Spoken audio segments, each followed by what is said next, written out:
Hi guys, welcome. We're back. Let me scroll to the top for people who don't know why we're here. Hi. We're still doing the Death Note pilot. For those, as I always do every single time. This is a collaborative effort between me and the chat to come up with a better version, a really good adaptation of Death Note, because we have not had a good adaptation done quite yet, except for the Broadway version outside of the anime. Um, and so this is a collaborative effort. If you have any headcanons that you would like to provide, I could put them in, and you will be credited accordingly. And if you're, like I say every single time, if you're a big Hollywood producer and you want to work with a bunch of fans who just want to make a good version of Death Note, I'm here with you. Why don't we do something? We've done it before, you know. Why don't you team up with some people who want what's best for the story, But I digress. Let me go and fix this and make it so that way I could see the chat. Because if I don't mess around with this, it's gonna be really hard to see. Oh no, that's not what I want. That's not what I want. There. Good. So now you guys can see what I am working with.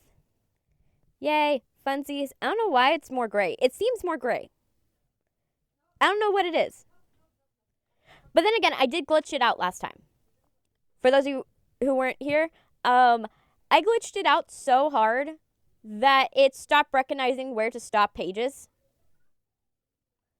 Like, think like words were right here, where like in between is. So it's like, oh gosh, that's not good. That's not a good thing to be happening here. But I digress. We're getting through it. We've done 6 pages already, so we've done a pretty good amount.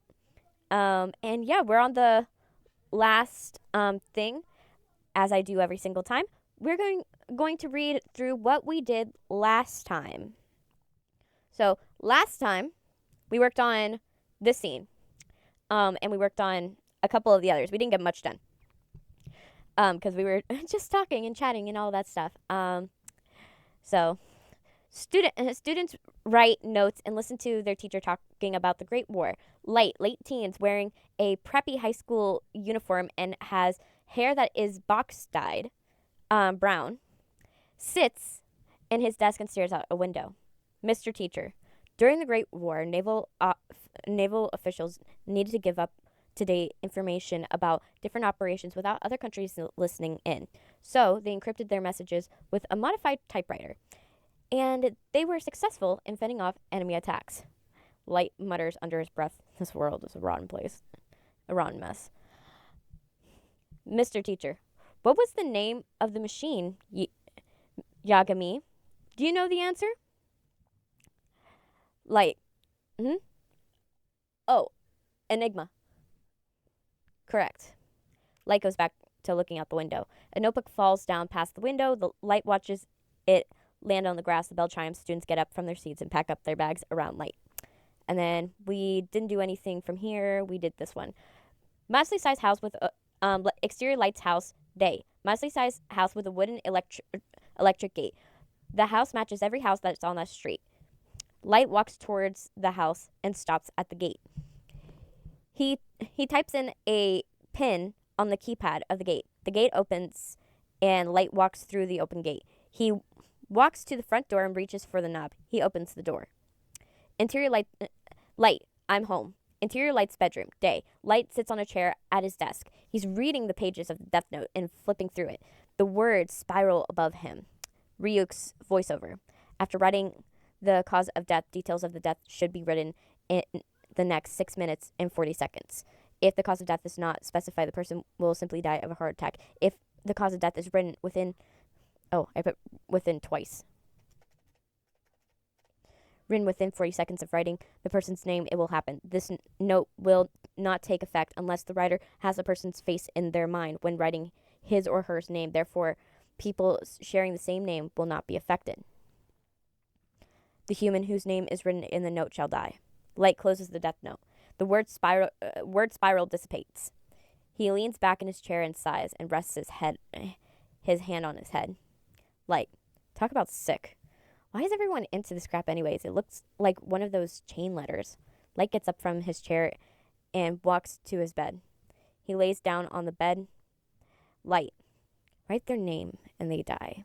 Light yawns and rolls over to his side. How stupid. All right, so that's how much we wrote last time. We kind of got into a large discussion about Hazbin Hotel, which some of you are probably coming in from the TikTok that I just posted. So I wouldn't be surprised if you guys are coming to see me from the link that you clicked. But and yeah, so pretty much we got a little sidetracked, but this time we're gonna get through it. So like always, get your books out. If you don't have a physical copy, go on to Google. They have one of the pages on the one of the websites has it on there for free. So if you want to follow along, we're on page 13. So it's for those of you who are looking at the book up online. It's where it says 5 days later. 5 days later, and Light's with his two friends talking. So yeah, we're there. Oh, my throat. For those of you who weren't here, well, no one was here for my last stream. My throat, I right now have a mild case of tonsillitis. So I have one tonsil that is like super inflamed. So if my speech is like, messed up in any way, that's why. And also I have to drink water more frequently due to that reason. So, oh my gosh, it hurts too. Like before the stream, I had taken a lot of I took ibuprofen so that way it can like go and the pain would subside, and it has a little bit, but not it helps, but not that much. Which doesn't help in this case, where I'm going to be talking for the next 2 to 3 hours. So yeah, you could see that that's going to be an interesting thing that we're going to be doing for a while, pretty much. Okay, so we're on that page. So if you want to follow along, it is page 13. So it reads, 5 days later, see ya. I'm home. Light, is that you? Oh yeah, here. Oh my, you placed first again, and these practice college entrance exams are nationwide. Uh-huh. Well, I'll be studying, so don't bother me, okay? Okay, dear. Oh, Light, is there anything you've been wanting? Anything at all? Just let me know. No, Mom. I already got what I want. And then he clicks view. He clicks the door lock, turns on the TV, and pulls out the Deathnote. I can go a couple of directions with this. Because, we can do, because in film, you don't, a kind of common rule of film is that you don't want to indicate time, like, visually. Like, you don't want to mention time passing. Ever. Unless it's, like, very clear. Like, for example, like, if 10 years pass, you're definitely going to notice when the actor has, like, a couple of gray hairs. You know what I mean? But you don't want to, like, point it out in film. So I can't exactly write 5 days later. Right? But I think what I'm going to do here is I'm going to go in the same direction of we're going to kind of get a proper a look at what Light's day consists of, in a sense, right? We're going to look at it. What does Light's day look like, in a sense, right? So when he wakes up, like, what does he do immediately? So I assume immediately, right? He probably is like studying the web or stuff like that. And then gets dressed, says hi to his sister, says hi hi to his dad. We're trying to go. I think what I'm gonna do is we're gonna go through like what is Light's routine, because like the problem is that what's bad here is this whole line of dialogue. It's, oh my, you placed again. These practice entrance exams are nationwide. Nationwide. I don't think that like that shows that Light's smart, but it doesn't show who he is. And right now, we don't have any establishment of character, right? We've introduced Light, but we haven't established him as a character quite yet for that to get shattered in a sense. So we need to create a scene where we're going through his routine. We're establishing he's a good brother. He's a good brother. He, probably walks his sister to school. They get out at different times. So, of course, because she gets out at a different time than he does, then, he goes home early. Home early. But he walks her to the bus station, right? I could see that. And then we can establish, like, what is his normal character like when he's, like, excited to be in class. And the whole point of it is what does Light look like on his best day, right? What does Light look like when he's happy? Why is he in the mood all of a sudden, right? We want it to be like him to be like kind of like it's an establishment of character, but you to be like, okay, he's so happy, but like what changed from him being bored in a classroom to now? What changed? Right? And so I could see it as that we can write it where Light is going and doing so he's in his classrooms, like people they could probably like instead of him going and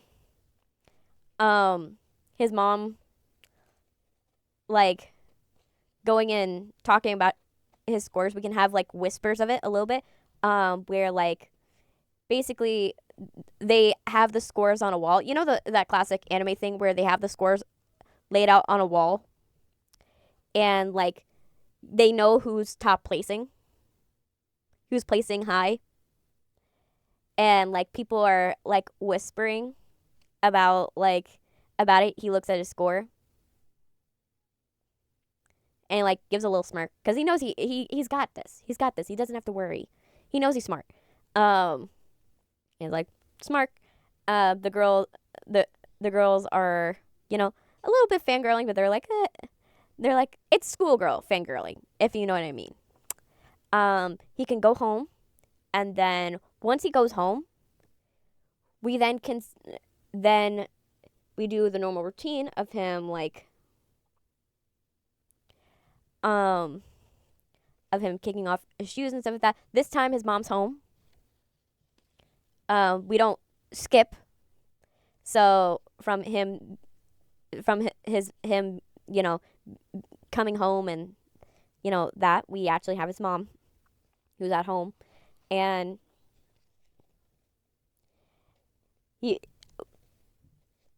she could say like, you did it, oh my gosh, you did it again, you did it again. I'm sure you'll get into any school of your choice now, like type of thing. Like she's like, we're saying without saying he got a good score. His score doesn't matter, right? What matters is that we're establishing like his parents know he's very smart. He is at the end of it. We're also making it clear with him saying, oh, you can now get into any like college you want. You can definitely get into any college you want. We're establishing where in his high school career is he. Like, he is like in his like high school career at the very end, he's in his last year. He's in his final year of being in school. Normal school, that is, not college school. He's in his last year. So we're making that clear. We're in the last year of it. On top of that, we can have her, like, you know, like, I can imagine she's like wants to feed him because, like, you know, I know this, like, about, like, any Spanish mom or, like, any, like, any ethnic mom, right? If you have an ethnic mom, you know damn well they're gonna make a spread. They're gonna make a spread. They're gonna make something for you. Like, they know you're coming home, so they're gonna make you something, or they already have something prepared. I know this with my abuela. My abuela, every single time we get to my my grandparents' house, my abuela has already cooked like a whole meal, like a whole meal, because she wants to. She's like, okay, everybody we fed. You know what I mean? Like, she can't, and it happens every single time whenever people come over. So there's always food. Yeah. So that's something that I assume is in their culture too. Of, like, the mom is like, oh, like, I've already made a spread, ready to go. Knowing, and then, like, he begrudgingly probably, like, does it because he doesn't want to seem out of the ordinary, right? He's like, I'll have a quick meal, right? He'll have a quick meal, and then once he has this, like, quick meal, he's then going to, like, go up the stairs and, like, to study. And to study, wink wink, quotation. He goes up to study. And then then we have the encounter with Ryuk. The reason why is that we need to establish, like I said before, Light, we don't know who Light is, in a sense. We don't have enough of a vibe of, like, okay, we know he's smart, but that's pretty much all we got. Right? That's all we got. We don't know who he is to people, like, what is his family life, like, and then all of that stuff. So, like, we need to have those details. And so, and another thing that I want to do is that in between every now and then, we start to hear that, like, we get, like, several hints that something's out of the ordinary is going on, like, on his way to school, on his that it's something happening in the universe, like with environmental storytelling. So I think that's what I'm gonna do with this. So we're gonna do that. So let's write daily routine. His daily routine, you know. We're gonna go this scene heading, interior, Light's bedroom, and we're gonna say dawn because it's like it's that moment where it's like it's still dark-ish, but it's kind of getting bright out.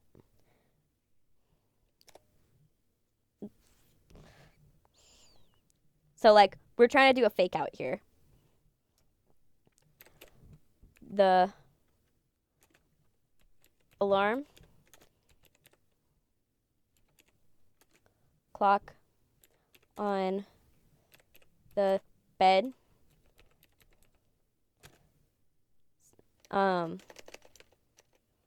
bedside table starts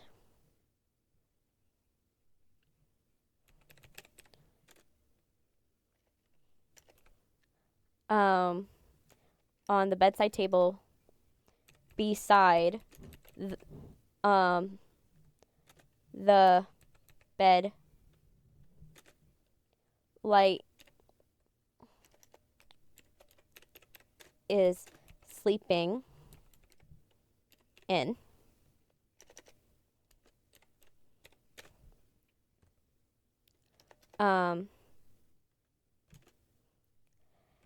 And it blinks. Reads. I wonder. When do Japanese schools, like, when do they, like, start? Let me see. When do Japanese schools start? When do Japanese schools start? Start time. So yeah, they start at 8 a.m. So I'm going to give 6 reads and then quotation marks. Oh! It's not a fade-in. Hi, Shadow Legion. Love to see ya. No, it's a fade-in. It's not a fade-in. It's a scene heading. So scene headings are needed whenever there's a transition of a scene. So like if it's from like night to day or in this case later in the day to dawn, you have to do that type of transition. The program. Oh yeah, it's Celtics. Celtics is actually an online free program that anyone can use. They only allow like one document at a time in the free version. But if pretty much as long as you're deleting the documents or like deleting the information, can you co-write? Yeah, it can you're able to co-write. The only reason why I don't do that feature is it's very labor intensive on the computer that I have. And so I don't do it physically. But if you have like anything you want to add to the story or like any suggestions or ideas or headcanons, I am happy to take some and credit you obviously. But yeah, the one I use the most is actually Final Draft. I don't know how to screenwrite. Hey, you don't need to. That's what my job. If you have any questions, I'm literally here to explain. Because I've literally have gone to school for screenwriting and film and for video production. And yeah, I love this type of writing because it's very. Oh, thank you for following. Oh my gosh. But yeah, I really love. I love going and like doing screenwriting because it's a very inclusive style of writing. It doesn't require you don't write in past tense, you don't write in future tense. You're only in one tense and it's present. So that's your INGs, that's your what is doings, not there's no was, there's no hads. It's only present tense. What is happening in the now, and you don't write thoughts and you don't write explanations. So you don't have to explain yourself. It's only what is seen on screen is what you're writing or what you hear. So it's very inclusive. And part of the reason why I chose anime as like the delivery tool for how to teach it to people is because anime is a visual medium. It's very visual. Oh, have you seen Arrow? Yes, I have. I have seen Arrow. I actually love it. The first season is a really good, follows the binge watching formula very well. What you don't know is that in film, we actually have mathematics just for writing scripts. And it's wild. They're called beat numbers. It's really hard to look up. Oh, so remember when he's on the island? Yeah. Okay, which time though? Which time? Season 1 on the island or the other times? I want to know because he keeps coming off when he comes back. Okay, season 1. Okay, so you're on the right season. Okay. All right, where are we going with this? Okay. So, and things are bad when he comes back. Yes, it's a really good example. I really like the first season, especially of Arrow, because it's good. I want something similar to that. Yes, I do think that can be arranged, especially with this scene. Because right now we're writing a scene where we have to establish Light as a character. What is his life in the normal day? But what I'm thinking we can do here is that Light eventually has to meet Ryuk at the end. And then we have to get cut to a scene of what happened in the 5 days prior to him meeting Ryuk, because the main character is on the planet. He comes back how and finds out NASA is doing bad things. Did we watch the same Arrow?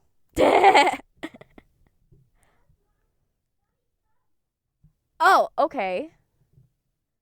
Of astronaut, I mean. Hmm. Oh, so you were, that's your screenwriting.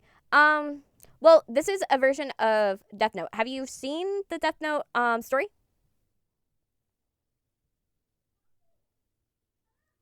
No. Okay. So I'll give you the cliff notes of what Death Note is. So it's a manga where basically, what if you were given a notebook where if you wrote anyone's name, they would die instantly after you wrote it, and it. Oh, yeah.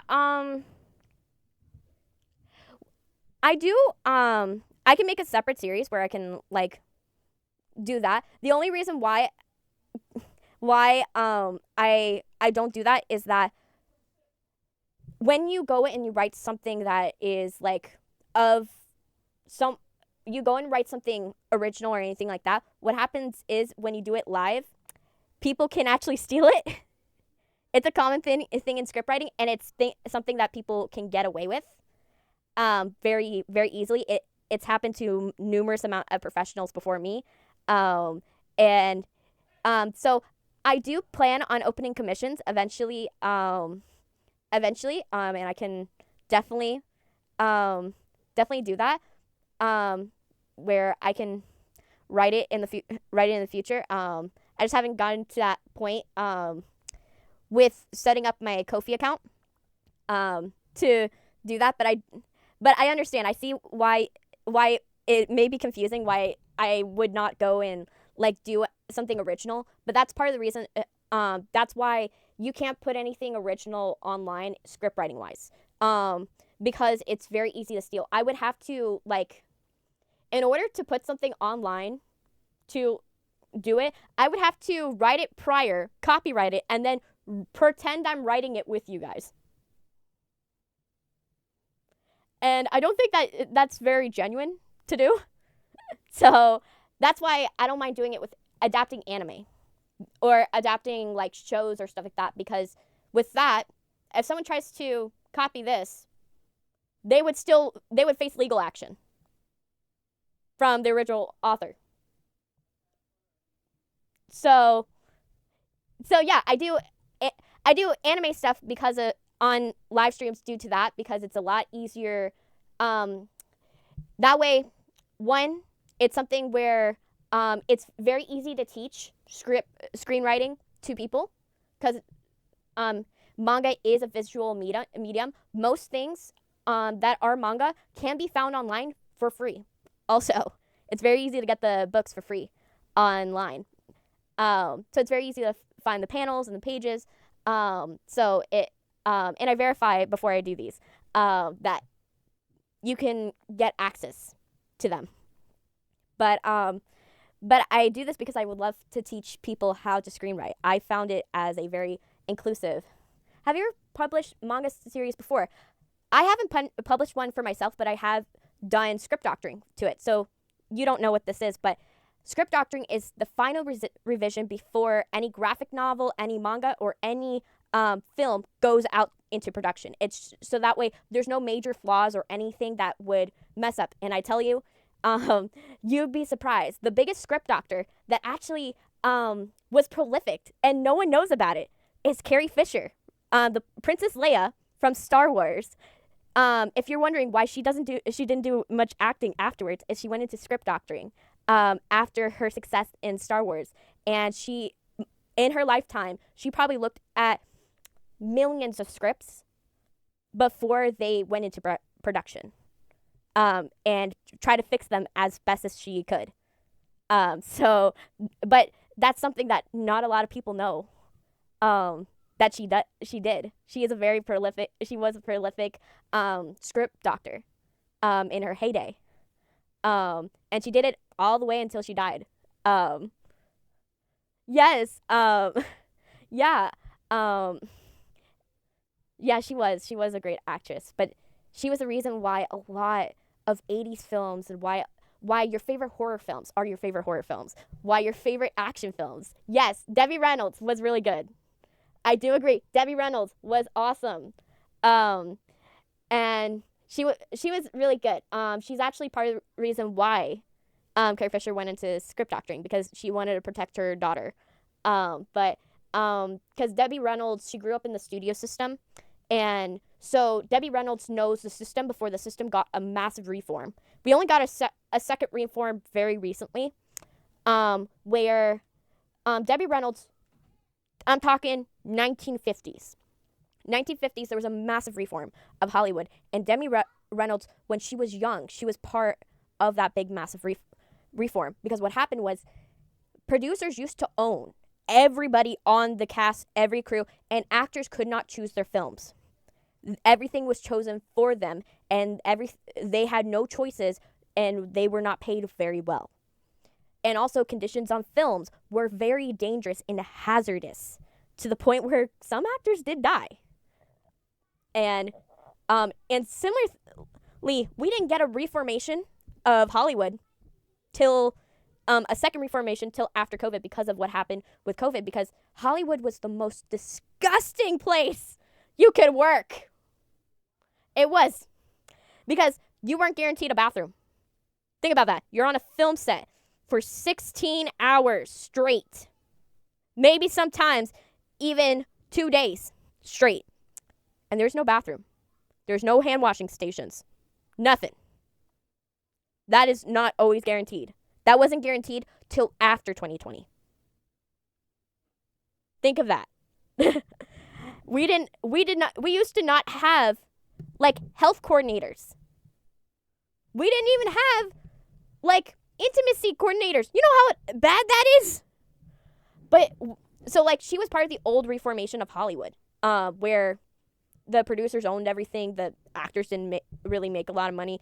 Child stars were just gone, and they had taken advantage of them so badly that it was a big problem. Like, I'm dead serious. It was to the point they had to create a Coogan account because of a child actor, I think is Andrew Coogan or something like that.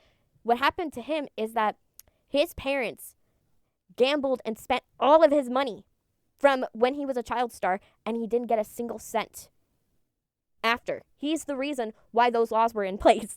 Shirley Temple is another one where she's the reason why a lot of child star litigation is in place, because a lot of stuff happened a long time ago, and it's still happening today. Just watch Quiet on Set. You'll see what I mean. Nickelodeon is an example of how bad child stardom was in the early 2000s during the Dan Schneider era. And what's even worse is that what people don't realize, film, everyone has a military mentality. You follow whoever is your superior. You cannot talk up to your superior or stand up for yourself, because that could mean not that you get fired from the job, that you get blacklisted from Hollywood and you never work again. Not kidding. I actually had one of my professors, she was actually working on the set of Moonlight. It's a movie, you can look it up. It had a lot of awards. And what happened is that she didn't laugh at the right joke. She was the coordinator that was coordinating all of the sets and coordinating where everything went, the logistics and everything like that. And they joked that she should be cleaning bathrooms too. Right? And she didn't laugh at that joke. And that got her fired from that set.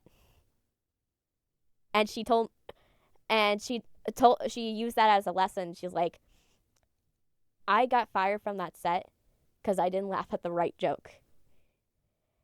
That tells you how important hierarchy is to film people. So that's why Hollywood's messed up. But going back to script writing, So Death Note is basically, what if absolute power was put into someone's hands? So like Light is a role model student. He's actually a good student. He gets good grades. He's good to his sister. Everything. One day he finds a notebook that if he writes someone's name, they die. And he starts using it, and it's good for a while. Starts using it on criminals. Brings down the criminal population by law, and then he starts getting a little carried away. He gets a little carried away, and then the world's government has to figure out, who is this dude? Because they also can't figure out who he is, because this takes place in the 1990s and early 2000s, so the internet is not exactly there yet. So it's not like they can go and track his computer or anything. That doesn't exist yet. So that's why it has to take place in that time period. And so literally it's a battle. It's like a mental chess match between him and the detective that's trying to figure out who he is. In order to go and see who can outwit the other, and either the detective figures out Light's identity and puts him in prison, or Light kills the detective and assumes absolute reign over everybody. That's the plot of Death Note. Very suspenseful. Very suspenseful. And so what we're going to be doing with writing today is we're going to be writing his normal routine. What does his day look like? What does a good day for Light look like? Because what we're trying to write is we're writing a cliffhanger here of that right here. We don't know if we're under the impression, because he says how stupid the book is, that he either doesn't believe that it's actually the real deal, or he doesn't care about it. So we don't know whether he used it or not, right? And so we're leaving them on a cliffhanger here until we can get to what he really did with the notebook. But yeah, so let's get into this. So Japanese schools open at 8, so we're going to, I would say, because Light is responsible, and he probably has a pretty decent commute because he walks, I would say, give or take, maybe 5:59. 5:59 probably. He wakes up. 5:59.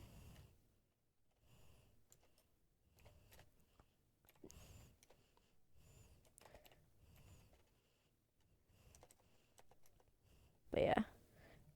The alarm clock reads 5:59. The clock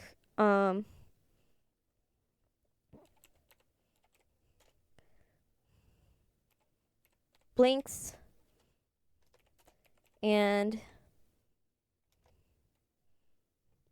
it reads 6. Oh, hi, Yogi Bear. Thank you for following me. Oh, hi. Or, hola? Hola? Yo hablo español.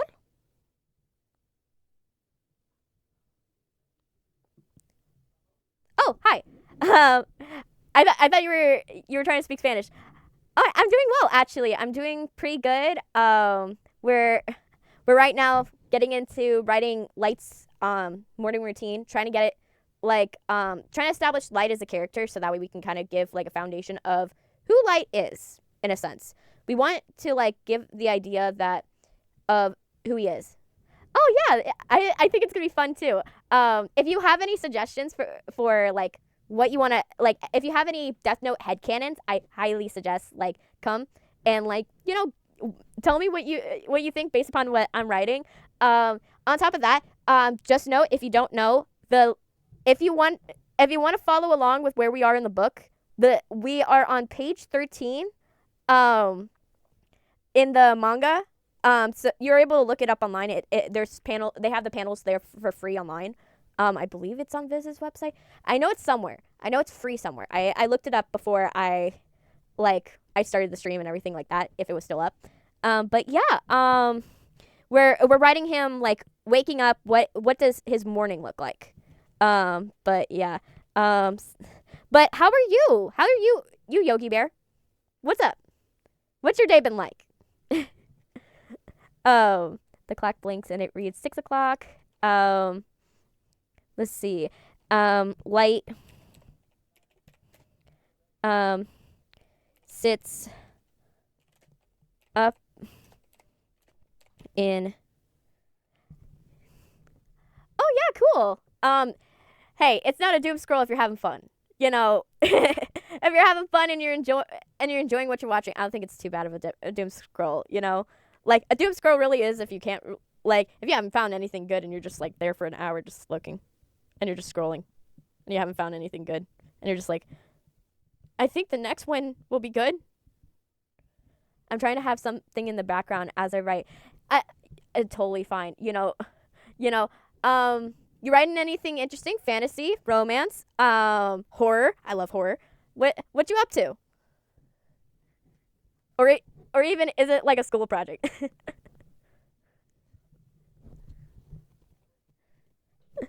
Okay, lights us up in his bed.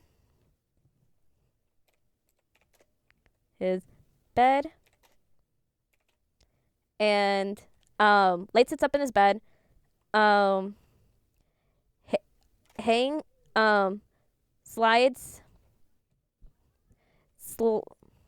Slide his feet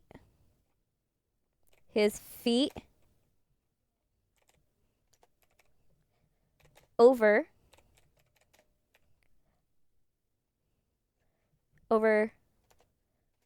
the side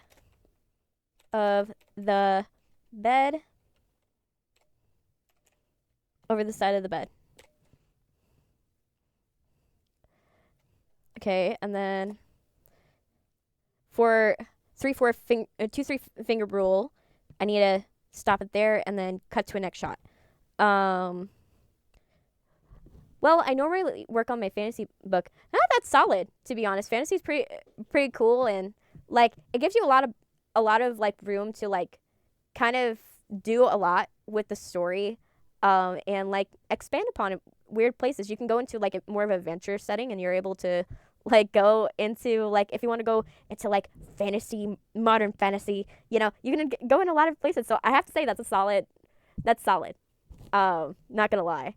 I think I'm gonna have him, I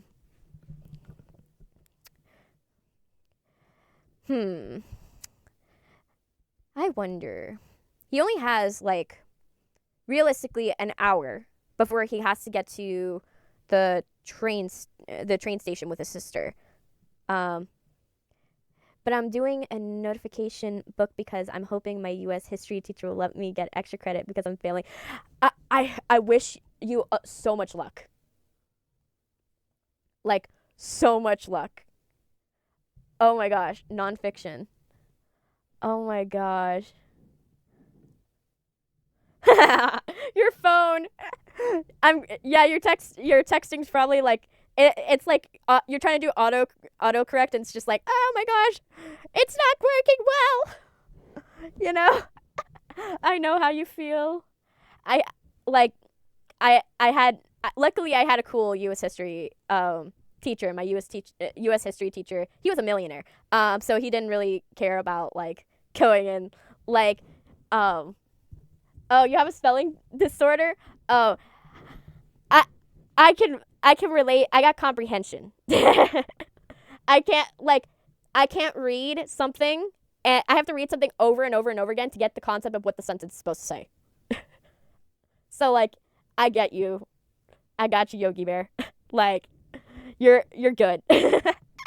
my my brothers are actually dyslexic, so I like they're probably sharing in your pain. um, but yeah, I had a history teacher that was a millionaire. And he just decided to teach U.S. history for fun, for funsies. Like, I'm not gonna say like because he was rich off of his dad's money, and I'm not gonna say who his dad was because he was a very very famous comic artist. I'm just gonna say you probably saw his dad's work at some point. Um, and like he would make history so much fun. No, no, not Stan Lee. Think Mad, Mad magazine. Think Mad magazine, and you'll figure out which comic I'm talking about.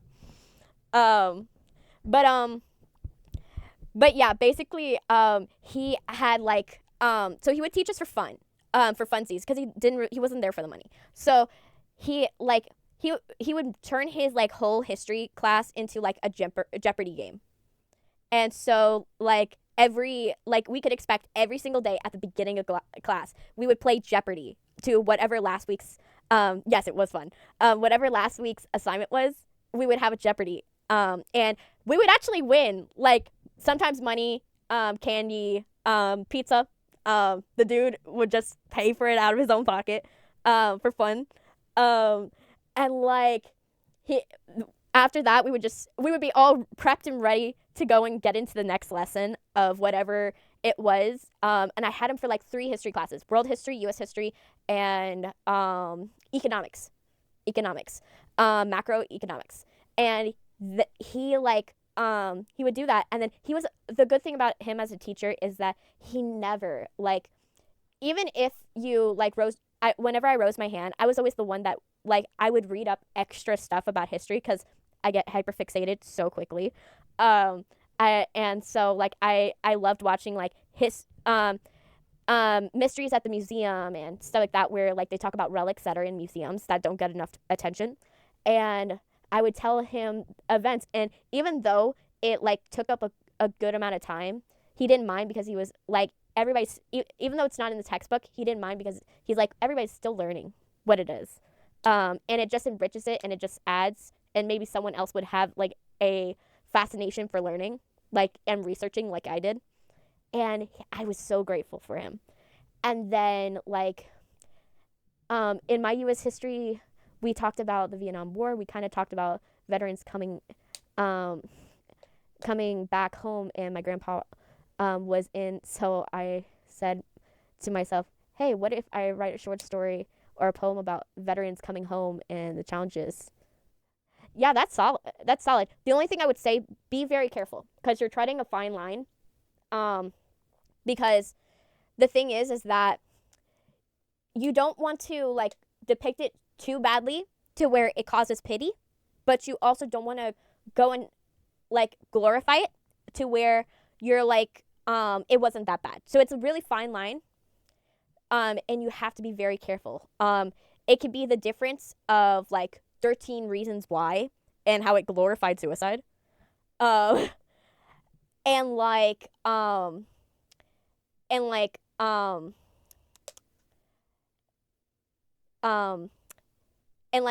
Shameless, where it's just like everybody's jerk. Everybody, like, after a while of writing it on that show, everybody is like watching it just to watch them be jerks, because they're poor. So you have to like kind of strike a balance.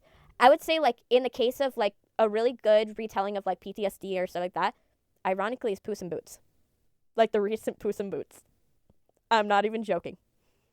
Because it actually Puss has like is a really good example of PTSD when done right.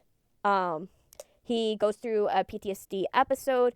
There's nothing that any of the characters can do other than to comfort him through it. He is trying to.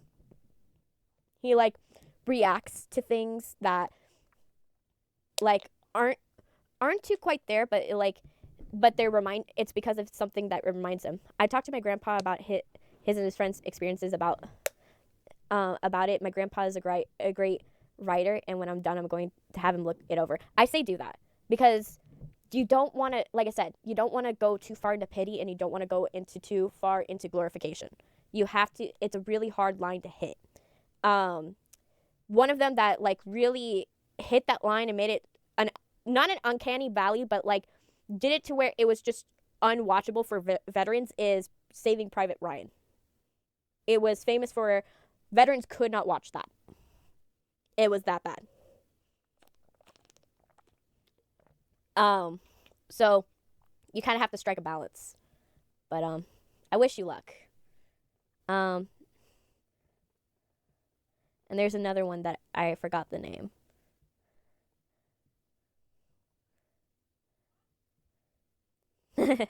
Are you saying you forgot the name of the movie? Saving Private Ryan.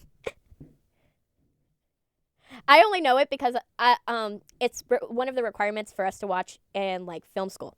There's a couple of movies that we have to watch because they were markers in film history, and a lot of them are some of them are very controversial. I'm not gonna lie. I'm not gonna bring up what is one of them is like a very high requirement because it's bad.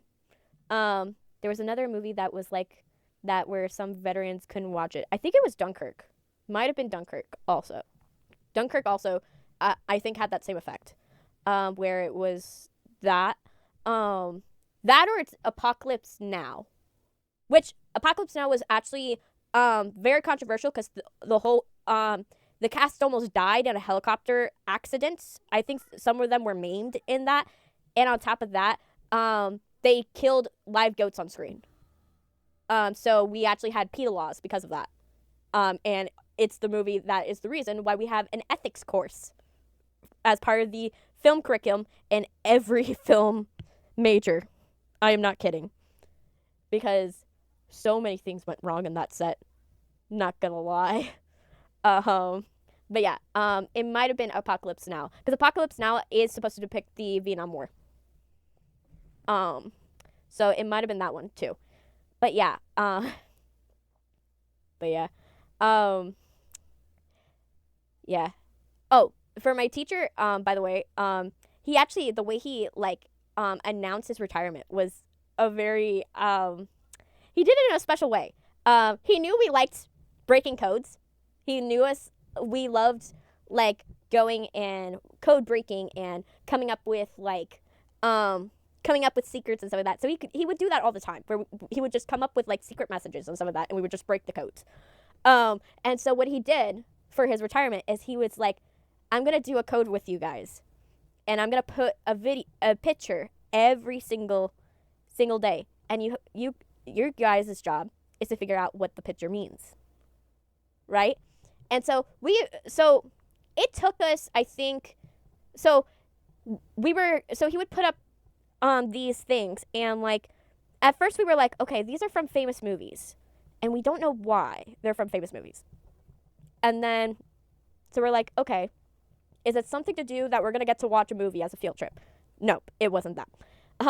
We were like, okay, the second guess we then came up with was we got to 42. 42 was on the shirt, and it was from the movie 42, which is about it's about how am I forgetting his name? Jeez.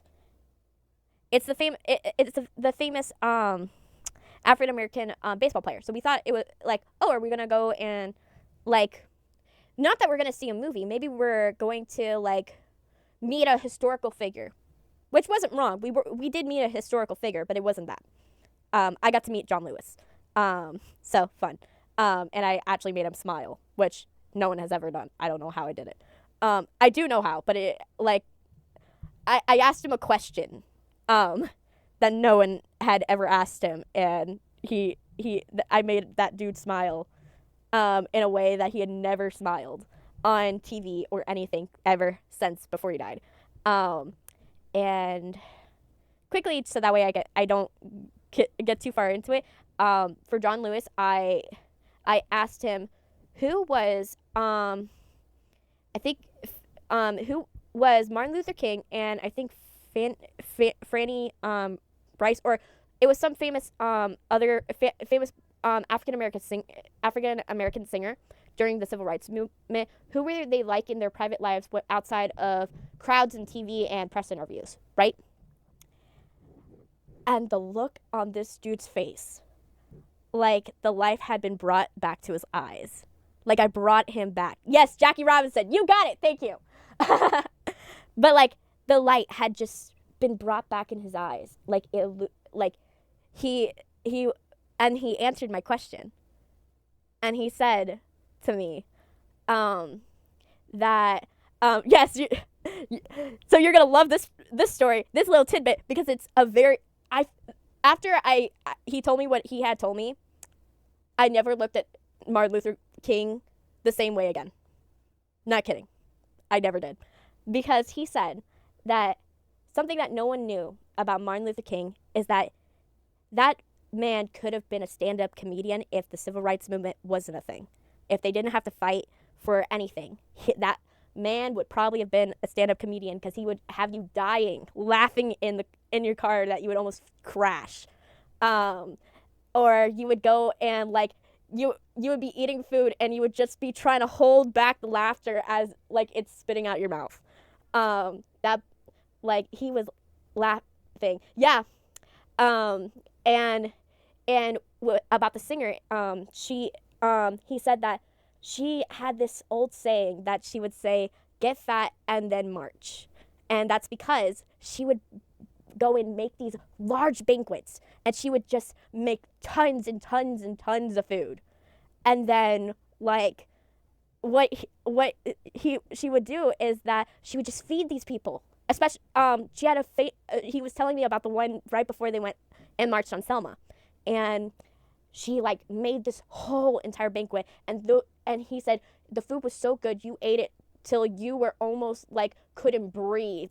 You ate so much because it was so good. And she sang for everybody once everything was done. And I was like, man, like that, because like when you look at these figures from history, it's really hard to be like, look at them and be like, it's hard to see the humanity in a sense, right? Because you're like, they're larger than life when they're on a textbook. You're like, who were they? Like, that's why I asked the question, because I was like, I knew I was someone prolific in my school, where I was known by name, but like not by face. And so I was like, I can only imagine someone who like was the face of a movement, and then you just go home, and then you're sitting with people are sitting with a different piece of you, because you can only give out so much of yourself to the audience, and I don't think you would ever want to give out your entire self to the audience. And like that's why it made me think of that and why I asked the question. And that's also part of the why my question was chosen, because I was chosen out of a school of 10,000 kids that submitted something. It was me and my friend from Bangladesh. That my friend who came from Bangladesh. No, it wasn't Thornton. It was someone else. I don't remember who it was. I wish I had the card with me, because I did save the card. I just don't know where it is in my room, because I saved it. But like, you could probably find it somewhere, because where I met him was when he was promoting his book March, which I actually got free books out of this. I got free. They're comic books. March is a comic book about the civil rights movement from the point of view of John Lewis. He wrote a whole comic book series about what happened. What happened from the point of view of someone who had to give up going and petitioning to get into Harvard because it wasn't a worthy fight in the movement yet. That there were better movements to fight upon, because it wasn't a strong enough stance for them. They had to choose certain things that they had to go and work on. Some of them that they had to hit on, and other ones where they actually just had to let go, because they just they were like, it's not that they didn't have a case, it's you have to pick and choose your battles. And that's what I gained from that comic book series. And it's the one series I don't think I would adapt, only because, not that I don't think I could adapt it and do it very well. Well, I think I could, but I don't think I should be the one that should be the face of getting all of the praise for doing it. I think it should be given to somebody that that would resonate more with it. Like, I resonate with it from a standpoint of someone that is fighting their own battles, but on a different front. But I don't think this is my mountain to, like, stand on, if you know what I mean. So that one would be one where I don't think I would do it, because it wouldn't be right to do it, to take that platform from someone that would be more deserving. But yeah, before I got pulled away from that, geez, I keep getting pulled away. That's the thing, my train of thought is just like, it's like a spider web in a sense. It just keeps going from one point to the other and up and down and everywhere around. Yeah, sure, tell me. I would love to hear a cool story about your grandpa. I want to hear it. What you got? I know and don't worry about the spelling about it. Dude, I know you told me about the autocorrect. Don't worry. You're safe. But yeah. Let me just type while we wait. Okay,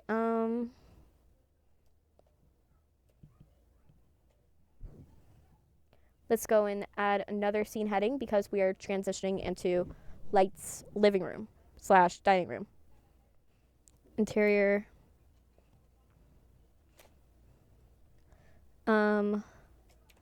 Lights.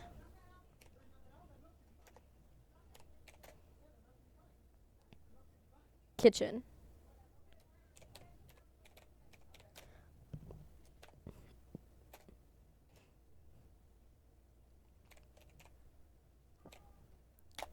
There we go. And then Light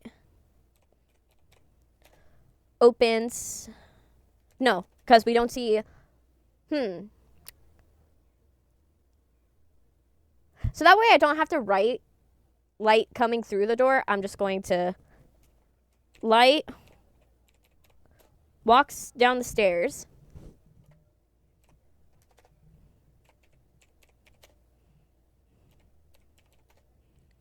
The stairs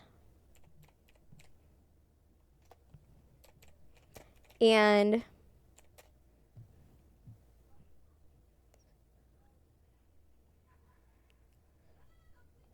walks down the stairs and walks towards the dining table. Oh! Let's see. He was in northern Japan during Vietnam. He intercepted Russian messages. So he basically was in the Secret Service, and when him and my grandma went to Russia, he got detained in the airport. The CIA got him out of it and offered him a job. Fun fact, he still can't go to Russia. I have to say, that is an interesting kind of story. That is. Wow. He got detained in Russia. Wow. Okay. Interessante. All right. Yeah. I know that my family can't go back to Cuba. We're not. Nope. My family refuses to go back. We are not. Because, like, a thing that happens with, like, Cuba is that if you go back to visit family members. Oh, he was on the top list and still probably is. Yeah, I could see why. And also with how crazy Russia is right now, I wouldn't go. If I was on the top of the list, I would not go. That is bad. But yeah, my family, they don't plan to go back to Cuba because, like, they're too scared of what happens to people who go back to Cuba to visit family members, because what happens is that they'll sometimes, you'll be able to come into the country, but then you can never leave. So, like, you'll be able to come in, but if they realize that you were someone that left you are going to be stuck there. And so my parents they're like, no, would not go back. Too scared.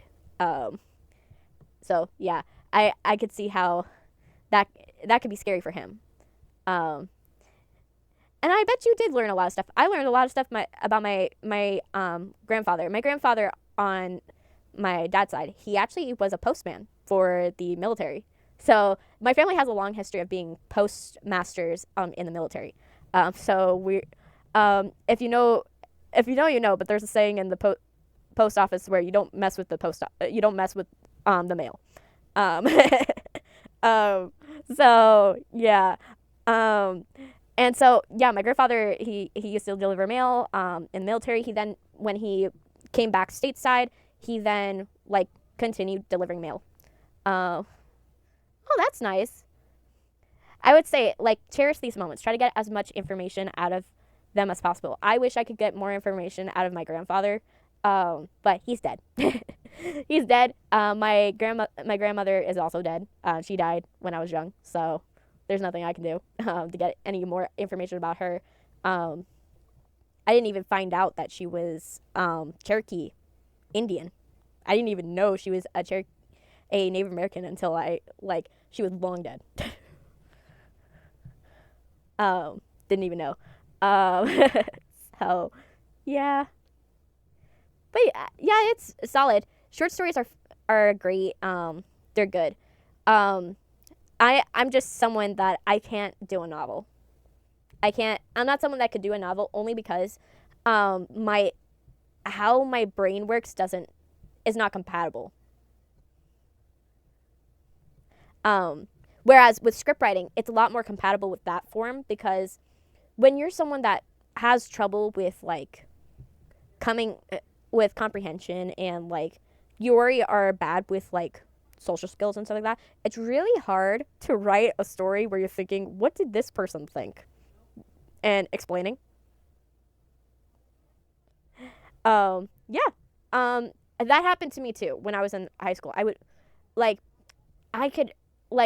The funniest thing was, if I planned out something, usually didn't get a high enough grade than if I had done it overnight and just worked on it. But then again, I only had an hour to come up with stuff, so I had to be very creative. I had a very messy school work life. So I used to go to school and work and I worked for the school while I was going to school. So imagine, you can't escape your job in a sense. I would just go to school. I would go to school, go to classes.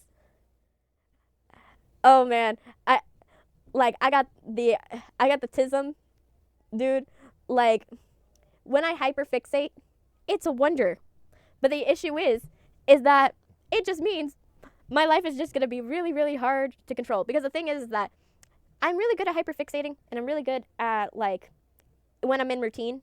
I have to have routine. So I always have to be in high pressure situations. So doing this is perfect for me because I'm creating high pressure situation that I can control.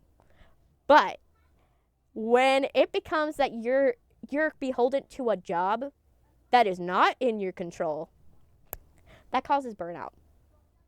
And the last time I was in a 7-year job, I had to deal with 5 years of burnout. And it was bad. Real bad. It hit me in 2020. Like a ton of bricks. And then I got diagnosed with the depression. And then the world shut down the day after that. And then I was just great. I just had a therapist say I'm sad. And then I can't see the said therapist because the said therapist, has to quarantine. So, oh, yeah, it does happen where you have to just rewrite the book. What my script writing teacher used to say is you have to get the word vomit out first before your shit can be shiny. So, yeah. She taught me that. She was always brutally honest, and I am the reason why that lady is retired. She hated me. But she was right. You have to kind of put everything. Don't have low confidence. Like, believe in yourself. You got this. You don't have to worry. Like, look, you have the opportunity to say what you want to say about whatever story and talk about anything and think about it, right? I know that you're probably worried about it, but how I look at it is that when I, like, for example, when I first started doing YouTube and I first started doing Twitch, a lot of people would probably be like, oh, it's kind of awkward and sad that I'm just talking to no one. But I actually took comfort in that, because talking to no one is it is a little comforting, because no one's opinion matters. And once you get it hammered into your idea that only your opinion of yourself matters, and doesn't matter what anyone else says about your story, it's what you believe about your story. If I believed that my channel looked terrible and that I wouldn't get anywhere, I probably would have stopped this shit a long time ago. I wouldn't have been going for almost 4 months now. So I say believe in yourself. Give yourself the time. It takes time to learn confidence, in my opinion. And you definitely do have to kind of fake it till you make it, in a sense. But you also have to find ways that you can write it. Like for me, I found that I used to do videos with my face. And I felt so much anxiety around doing it every single time, because I was self-conscious. I was like, I can't keep my eyes on the viewer. I can't I'm always looking up the screen to see, what I'm doing wrong and stuff like that. And I just couldn't, I couldn't keep my mind off of it. And you kind of have to also tailor yourself to, like, how would you best function in that story? So, most of it, because I play hockey, and this year coach was just the worst and made my confidence go low. And then my 3 concussions. Girly, sorry, I don't know if you're a girly or a guy, or a they, yeah, yeah, I totally understand. Like, it took me a long time to, like, undo the amount of damage that my mentor did to me by just ignoring me. Like, not kidding. My mentor was so scared that I would just fall on my face in front of people that she didn't even want to see me try. Okay, she, her. So, yeah, girly. But yeah, my mentor didn't want to see me try because she was too worried that I would, like, fall on my face. And it took a long time to re-examine that and to, like, figure out which part of that was me and which part of that was her. And it took me a long time to examine that. I'm giving you the Cliff Notes version. What I learned is that you don't, one, you don't have to forgive them. You can forgive yourself. But if you don't feel like forgiveness is something you don't feel that's healthy for you in this moment, you don't have to forgive them. It's not a requirement in the terms of healing. Forgiving yourself is, because you have to acknowledge that there are some things that are in your control. And where you have to look at, did I do what I could with the information I was given? Did I think I did my best that I could, even in my feeble state, right? Because because with your concussions, they probably, you felt bad. I felt bad every single time I got hit in the face by a ball every time I played sports. Yeah, therapists help. Sadly, I've had 4, and yeah, the state keeps moving. It doesn't want to give my records to either of them. So it's just constantly getting re-diagnosed and re-diagnosed and re-diagnosed and re-diagnosed. Just for them to be like, okay, hopefully we see you, and then I never see them again. Like, my doctor says I should see a psychiatrist, but I have not seen one because the state refuses to pay for it. But yeah, but yeah, getting a therapist really helps because talking out your problems or that, or in my case, finding something where you can, like, an avenue where you can kind of write your problems. Like, I got into songwriting for like a while during 2020. Maybe one day I'll post the songs, but like writing my problems allowed me to like re-examine, them through that. Oh, psychologist is really good because they understand what you guys are going through in a sense of like, competitive mentality and what goes into like, what goes into you like beating up on yourself and your coach feeling a certain way about you, and it's a lot. I had to give up on sports, so I don't have to worry.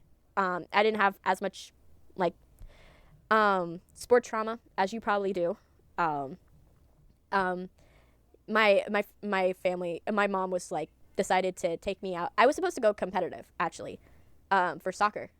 I was really good at soccer. I used to play midfield, so I would do midfield and defense, and I played really good. And I had scouts and everything, and I just kept getting hit in the face by balls. Not even joking, sadly. My face was a magnet for every soccer ball and every tennis ball and every sports equipment. And one game that was sad. I played a really good soccer game. My last soccer game when I was little.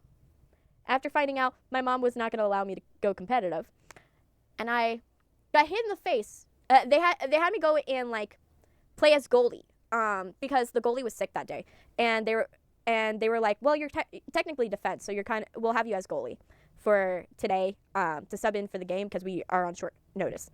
So I did that. The ball hit me in the face. I caught it, and then I punted this thing all the way to the other side. This is how good of a soccer player I was. I punted this thing all the way to the other side of the field and got into the other team's goal. But my shoe flew off when I did the punt and nailed a kid in the face, which was infuriating because it didn't count as a point because it counted as a penalty because the kid got hit by my shoe. I was mad. I got into a team on AAA team somehow, and AAA is the highest level of youth hockey. I would say bravo. Like me, I was like I was in like a big league, but that had like a really famous like competitive team, but like I said, my mom was too scared. And then we tried again with like tennis, like my because I live near like a lot of like rich people, like because like our community is split down the middle, and you have one side where you have like multimillionaires, and then the other side is piss poor people. I'm on the piss poor side, but my dad works for these multimillionaires, as like doing their like how going and fixing things in their house, and like one of them like was like a famous tennis player at one point, and like he was like, oh yeah, I don't mind teaching your kids how to play tennis. I'm dead serious. I'm not even joking. He was like, yeah, I don't mind teaching your kids like how to do tennis. I do it with my kids anyways. And you've done my house, so if for like a couple $100, I'll have you for a season. Oh, you're a goalie? Oh, so yeah, hockey and like soccer are kind of similar in a sense of like what are the demands of the goalie in terms of like making sure nothing gets past you. Well, what? Nothing gets past you, and on top of that, you lead the defense. In a sense, because like how in soccer it works is that the defense talks with the goalie and how we are going to like kind of run the plays a little bit, in terms of like how we're going to defend against this team based upon what we have been seeing from the team going going forward. And like, I assume that's the same thing with hockey, where you guys like probably run plays with your like with your coach and like figure out how you can best defend against them and use their weak spots. So that way you can drive the puck past them and get it to the in soccer there were strikers, so you would have midfield and strikers, and so we would get it to the midfield so they can get it to the strikers. Well, it is a lonely position. Oh, that's sad. It's the loneliest position? There's not camaraderie? Oh, that's sad. I don't think you're weird. Like, I don't see why that would be weird. Yeah, but like you should have like your defense should back you up, like, cuz in soccer we have like our defense has to stay pretty close to the goalie at all times. We can only move up to where the fielders can go back. And so like we're always with the goalie. And so I'm like, for the fact that it's the loneliest position, that's sad. It shouldn't be the loneliest position. You know? Why is defense always in the way? They should be working with you. You know, they should be working and making sure that, you know, they're driving the puck around in order to do defensive plays. You know, they should be working with you and working to figure out how to run the course. Like, seriously? Like, why? Like, yeah, true. Your team might be wonky. I'm not gonna. Your team might be wonky. I'm not gonna lie. but yeah, like, but yeah. So yeah, I did do tennis for a while, but again, I kept on getting hit in the face by tennis balls. I kept on getting hit in the face by tennis balls, and I don't even know how I did it. It's a small object.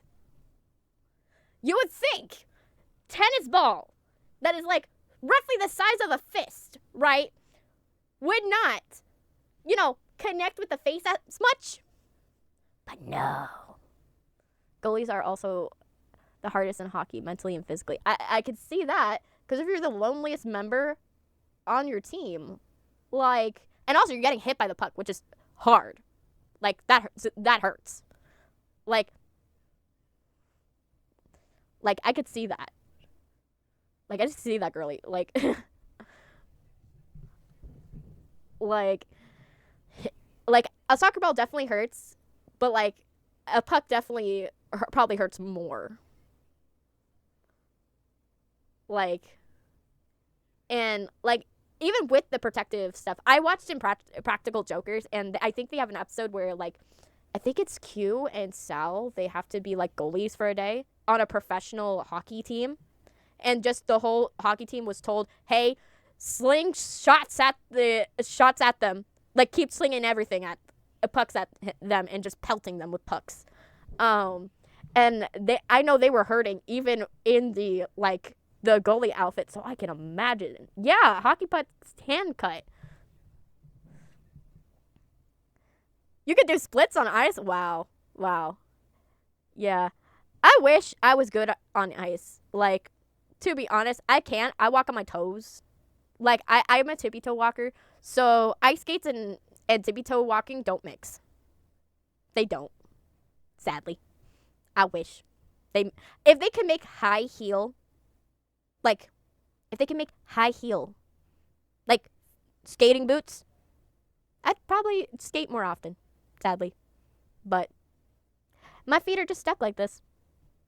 You know, is what it is. Can't, you know, they can go flat. They just can't stay flat for a while.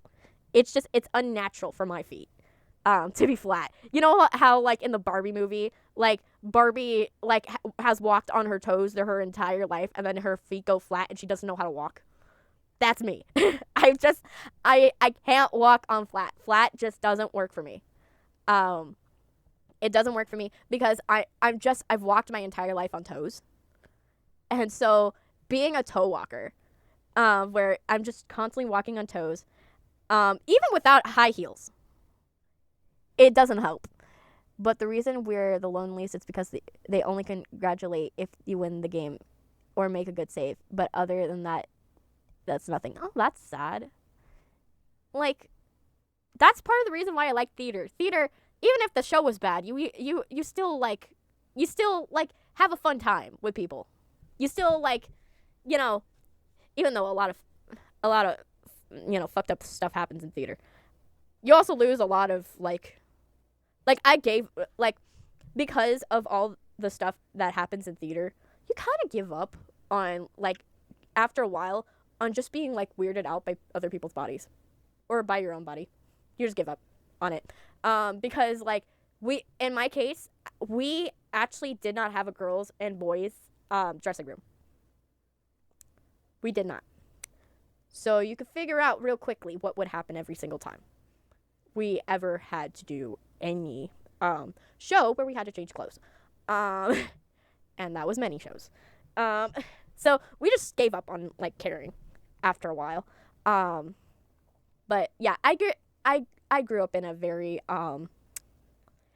poor community that was trying to masquerade as rich. And I theater was my only way to escape, because you had to figure out how to survive in middle school. And I do mean survive, because my school had a murder rate of 3 kids a year. And so you don't want to be the one that's on that statistic. So you have to figure out prison dynamics pretty quickly. I learned social engineering when I was in middle school, and it was very important. Theater was very important because you were at least kept in a safe bubble for a bit. Oh, I'm more comfortable because I'm kind of gay and boys and girls have separate changing rooms. I will not change in a locker room. We just straight queer, we just didn't care. We just stopped caring after a while, because at first you do care because you're oh my gosh, what are we going to do? And then because when you don't have when you only have one changing room, it kind of is a problem. So you kind of just have to just get over it after a while, sadly. And so we just did. We just gave up. And so whether you were straight or gay or a fish, you just didn't care. You just learned not to care and just okay, focus on my own stuff. Focus on getting dressed for my next part, where I'm only gonna be in the scene for maybe a minute.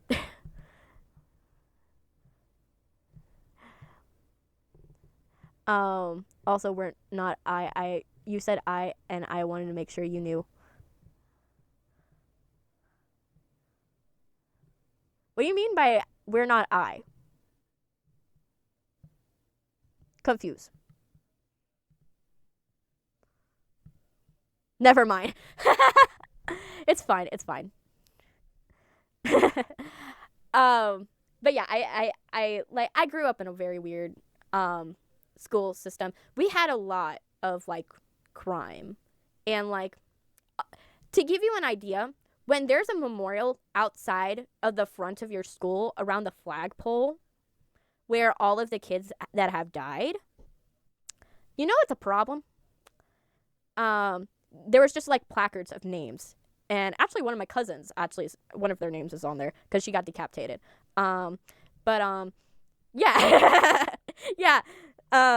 We even had a tree planted because a kid got ran over. Yeah, she did get decapitated by a stair railing. Yeah. Final destination. Way of life, yeah.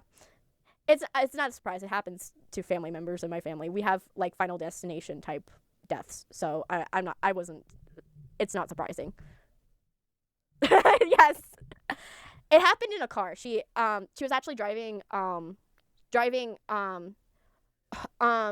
one of my other cousins' houses. Not houses, one of their other schools. And one of my cousin's uncle, he had a stroke. And where I live, they have these houses where they have staircases with rebar railing. And you can figure out what happens when her uncle has a stroke dies instantly in the car and drives the car straight into the front of one of these houses. Yeah. Final Destination. I've told my friends about this where I just have that type of luck where I either have super super high amount of luck or a super super low high amount of bad luck. And that's just how my life is. All my family dies of under mysterious circumstances. Like I've had multiple family members where they go into the hospital doesn't know what's wrong with them, and then they die within 2 weeks. Not kidding. Yeah. Yeah, I live in the back. I'm not gonna lie. But I lived in a crazy time where kids got shanked, kids got, gunned down because they wore the wrong hoodie. And some of them got ran over. Some of them, died under more nefarious circumstances. And others in more tragic circumstances. But yeah, our school was, you could say, a bad. And our school actually had a rebrand because when it turned into a high school, because I was in a middle school that turned into a high school. And what happened is they did a massive rebrand. So they had to hide the fact that a lot of kids died. So what they did is they changed the name of the school like 5 times. Not kidding. They changed the name of the school 5 times over the course of 3 years. And then what they did was they changed the mascot, the color scheme, they changed the programs that were offered. Basically trying to hide the fact of what school it used to be. And it's mostly worked. Mostly. But, yeah. It's mostly worked. But there are some people, like me, that still went there and still remember. Yeah, I lived in the country and technically in 3 large cities in Indiana. I live kind of like I said, there's one half's rich, other half piss poor. There is 2. You have those 2. The ones that are rich have mega mansions, where they have like 3 stories and a pool and waterfront property, and they have elevators in their houses and a bunch of other stuff. And on the other side, there are the people who are either in the flooding zone where their houses are underwater if anything happens, or they can't afford to even have clean water. So, yeah. It's awkward here. Not to say that I live in like my community is pretty poor, trying to look rich, and kind of both. We have a large canal system. And our stuff was built on like bog land, so like stuff that was not supposed to be built on. So because of that, there's problems with like sinkholes and stuff like that. That's why I have that fear. I don't have a fear of anything, but I do acknowledge that sinkholes is a thing that is to think about. And like sinkholes are like a real thing that could happen. And like they happen every day. You can just 1 minute you can be on top of the earth, and then the next minute in the ground. And that's a thing. That's why I have concerns about anything being structurally sound. Old cola mine shaft. Yeah. I could see that.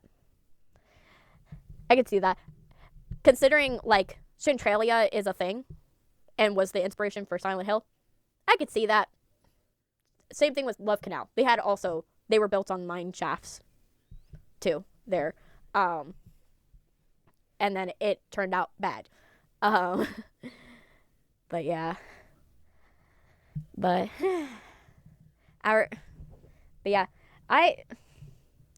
good thing about where I live is that like it's like I can always travel to somewhere where I'm always like 2 hours away from like going to like destination for like, oh, vacation destination, very very cute. I can always go 2 hours away and do that. In like my boat, because we have like we have boats, like not boats, one boat, one big boat and one tiny boat that is like barely a boat. It's like a bait boat, um, that we use so that way we can like catch crabs and like go and like leave crab traps. Because in our area, since we live close to an ocean, you have to drive a bit, but like we do live close. We have crabbing in our area at certain times of the year. And so what my family does is so that way we can have crabs because we can't afford crabs. We can't afford. Yeah, yeah, it's a boat that is like rusted and not really good. I'm not gonna lie. And my dad had to build it from scratch. So yeah, anything you have here is you either built it from scratch or you found a way to barter it. Um, you had to find a way to barter it. Um, in a sense. So that way you can like get stuff. So like my dad, the reason why he has this big boat is that he like helped fix one of the multimillionaires that he works for. He helped fix one of their engines and he gave him one. Because we got like I've never had to feel too poor because like the fact is that when your family works for rich people don't have a real concept of what a bonus really is. Like they have a weird idea of what bonuses are, in a sense. We had one rich dude give us 3 Vespas. Like, I'm living a weird dream where, like, my dad is just like, my dad once, like, helped out on one of the Kardashians' mansions once. Not the Kardashians' mansions, but one of the boy toys that one of the girls were, like, married to at the time, and to fix their gate because their gate was like messed up for some reason, and their electrician was on vacation, so they were like, oh, can you like come out, do it quickly, and just don't go and like tell anybody who that you were here, in a sense. Which I am still keeping the secret because I am not telling you guys who it was. Which one of the boyfriends. But basically, he fixed their gate, and the dude gave my dad like, what was it, like 5,000 in a bonus, like 5,000 extra dollars just for funsies, like not that was the tip. And so like I said, rich people don't have a concept of what does a tip look like, what does like a bonus look like. They're just like, oh yeah, this is like a small amount of money, and they don't realize that is like a lot of money. That's a lot of money. We had one dude, he was like, he liked what my dad did to his house, and so he was like, oh, you could borrow my boat and go snorkeling. And then what happened is we broke down in his boat, and he felt so bad that we broke down in his boat. He said, you could come to my Michelin star restaurant and eat anything you want on me. Yes, what's your question? What's your question, Bobacus?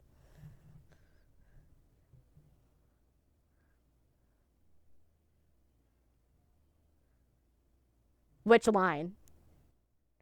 I'll take the potato chip. I am going to do it because it's the memes. For the memes. Only for the memes. Because I think it would be something that would be meme to hell.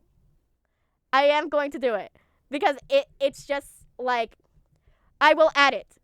Because, yes, it is something, you have to have memes. You have to. You have to do it for the memes. I would do it for the meme. So, yes, I will be putting in, I'll take a potato chip and eat it. But yeah, we haven't gotten to that part in the story, but definitely we're going to be writing it because it is so big of a meme that it would make no sense to like not include it. Like, even though the line is so ridiculous, it is one of those where you're like, I have to include it It's too funny. It's too funny. I know the fans are gonna be laughing. You know, we're all gonna be laughing. But yeah, but pretty much like, but yeah, rich people. So yeah, he felt bad. So he like said, "Eat on me in my Michelin star restaurant, all you can eat." And I remember I was like 8, and like one of the things that he brought out was a sundae that was the size of me at the time, and my whole family ate it. And I'm not joking. It was as tall as an 8-year-old child. This sundae had everything you could think of. Had fruits in it, chocolate, caramel, everything. When I mean everything. It even had the fancy stuff. Like I could tell you guys so many stories of like, oh, the weird stuff we've gotten over the years. Like, because of that. I even, my dad even met a scriptwriter. Not scriptwriter, a novelist. The guy that wrote wrote the book that Halle Berry produced. It's about those two parents that are in a police station, and they don't know the situation of their child, of like what's happening with their kid, and they're just arguing, and the whole story is like them trying to repair the relationship while they're dealing with the ramifications of what is happening with their child, and that they don't know the whole story. Yes, American Son. My dad once did the dude the dude's house for the guy that wrote American Son. You could probably watch it on Netflix if you really want to see what that whole story is. But yeah, we have like weird celebrity occurrences. Like my dad's been worked for the MTV Cribs people. Yeah, you could go, Yogi Bear. Good luck on your writing, and like I wish your grandpa and your grandma like a happy day, and I hope they have a wonderful day, and I hope you have a wonderful day too. Bye. Bye, Yogi Bear. But yeah. Man, I went on a tangent. I get bad at this. Let me go back into this. Let me see. Let me see.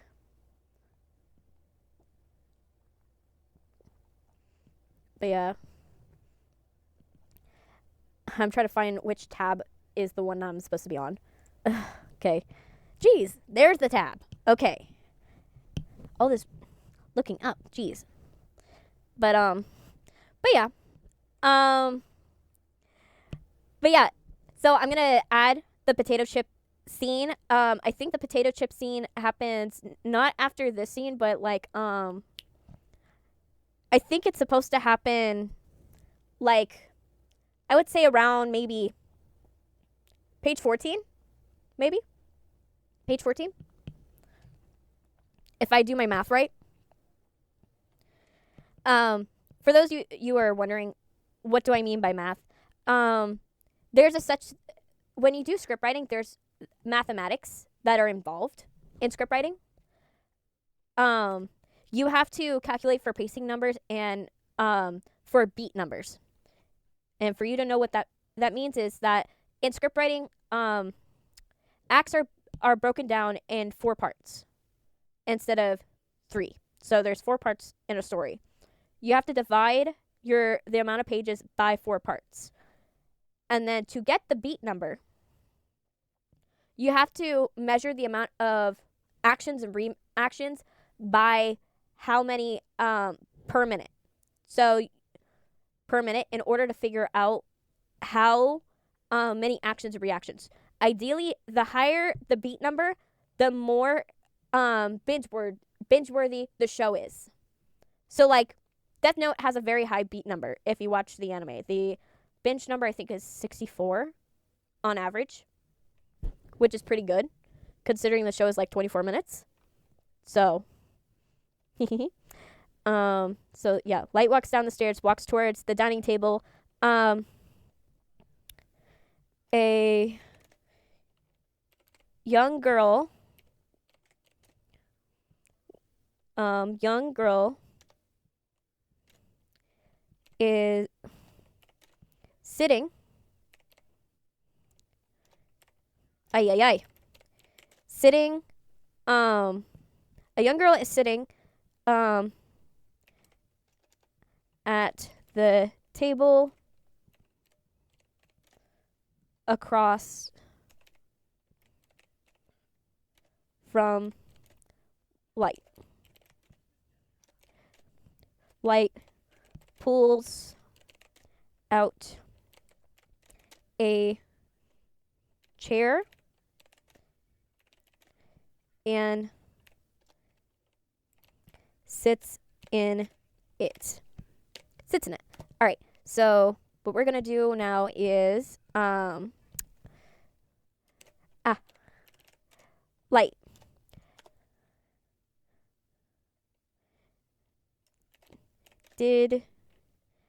I'm writing it. So what I'm writing right now is that I assume light in a sense help. I think in the story this is canon too. He helps his sister with his with some problems with her stuff, with like her assignments and everything like that. And like so like I'm thinking have it be that he's like asking, "Oh, were you able to get a handle on those problems? Did you No, were if my fingers can type, you able to get a handle on those problems?"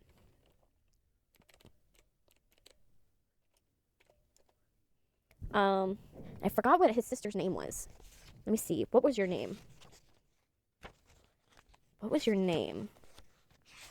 I'm right now looking through my book to see what was his sister's name. If you guys know it, please pipe up in the chat. Because I'm like, I have no clue where it is.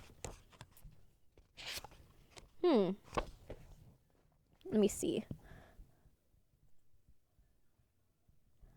I'm gonna try looking it up on my phone. Sayu.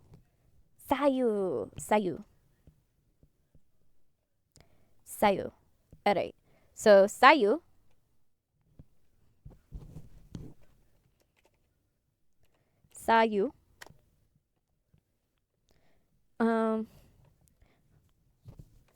write some dialogue for the character. Yeah. They were fine after you went over them. They were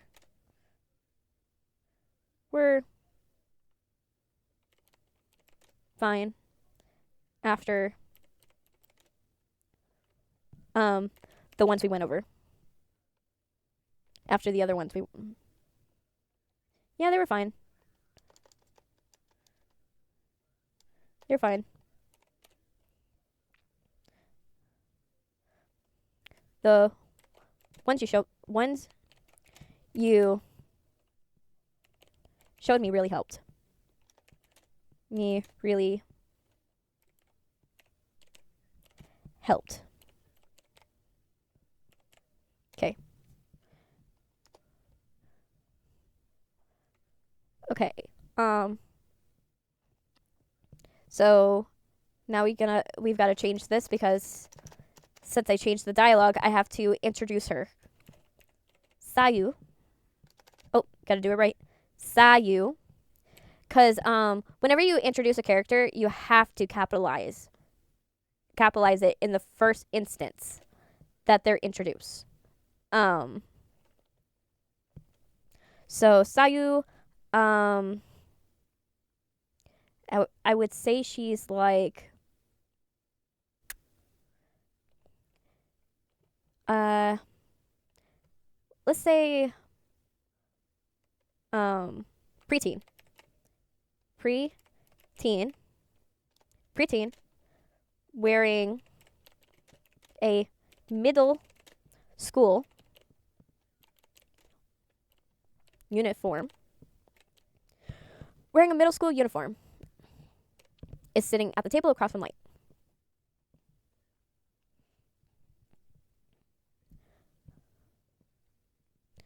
And then I'm gonna put action. Let's see. Action.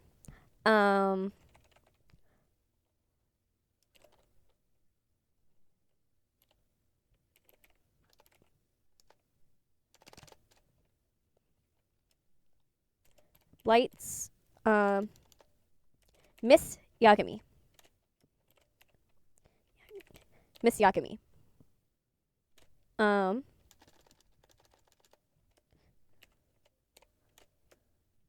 Yagami. Now I am using Western naming convention. Until I know how to write their names in Eastern naming convention, I'm gonna keep it like this. That way it's like easier. So let me see. Yeah, Miss Yakami. I would say Light's like roughly what, 17? So like, how old is she? So it says about 41 to 42 when it initially starts. I looked up her wiki.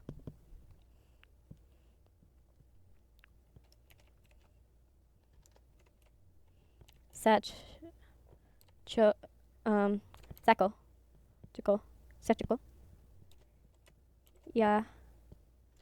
Yagami. Sachiko Yagami.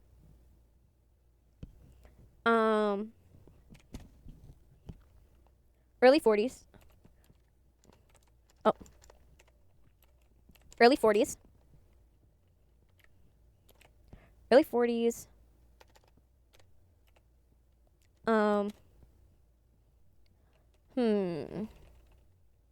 What is she wearing?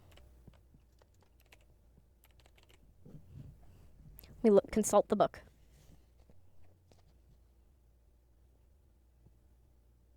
We'll keep it to the same. Wearing a sweater. Wearing a sweater. And capris.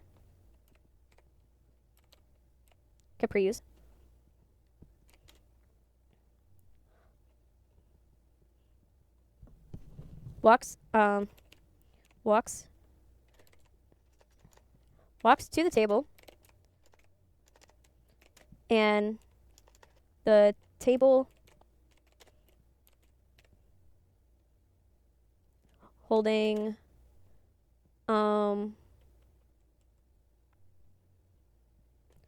lights, holding some food.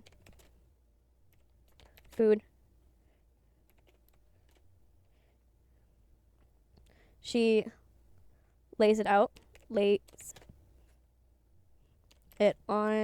the table. She lays it on the table.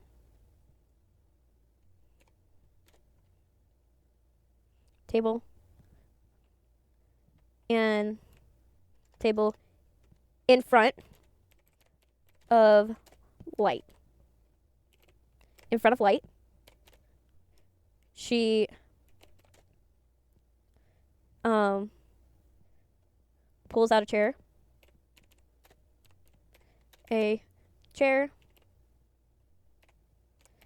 And sits on it. And pulls and sits on it. She grabs the handle of the mug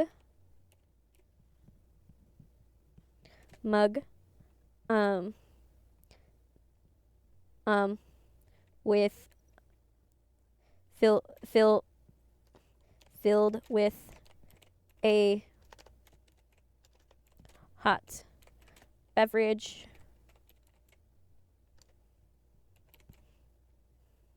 with a hot and brings it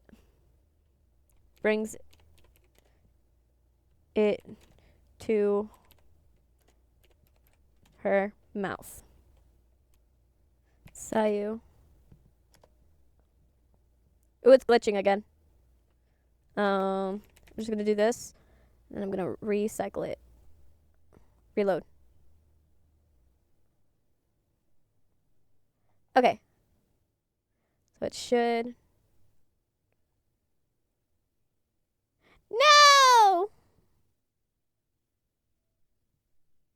I should have waited till it, like, did its thing. Oh well. Ay, ay, ay.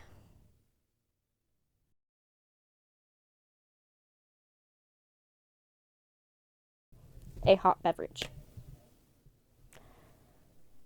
Okay.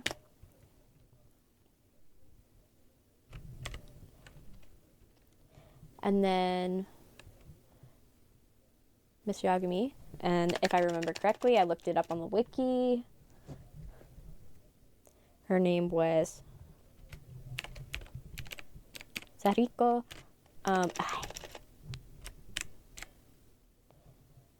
Sariko Yagami. Sariko Yagami. Sahiko. Sahiko.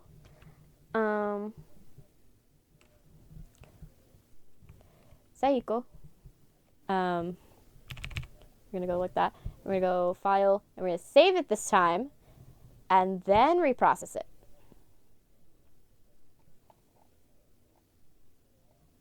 Come on. All right. So let's do this. Okay. So please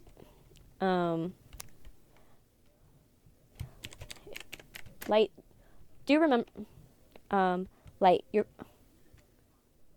father won't be home. Your father will be home late. No. No. Your father had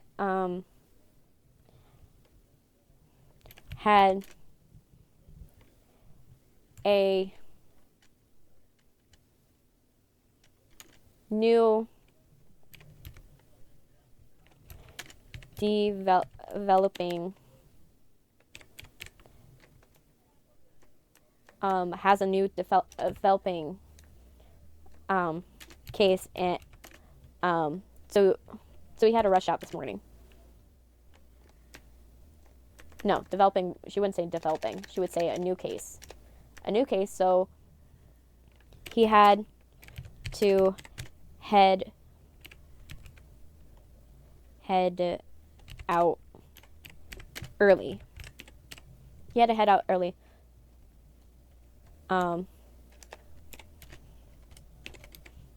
Light can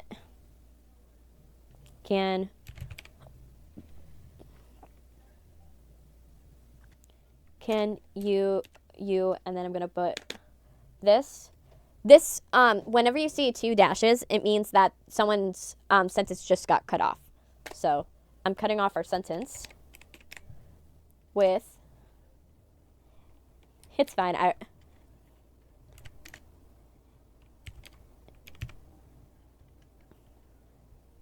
it's fine.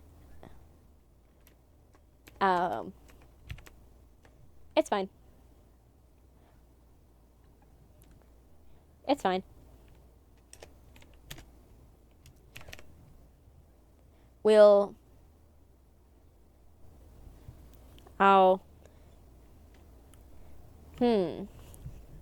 I'm trying to think of I'll leave her. I gotta write. So I'm gonna write what. Leave her. Um. I'll leave her. I'll leave her when she gets on she gets on.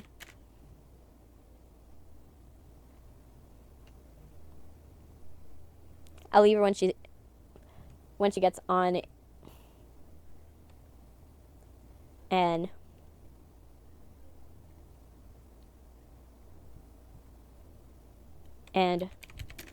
I should be there in time. Be there in time. There. That makes more sense. It's fine. I should put I'll leave her I'll leave her when she gets on and I should be there in time. So what we're basically saying is that like he's gonna leave her at the train and then he's gonna go to school.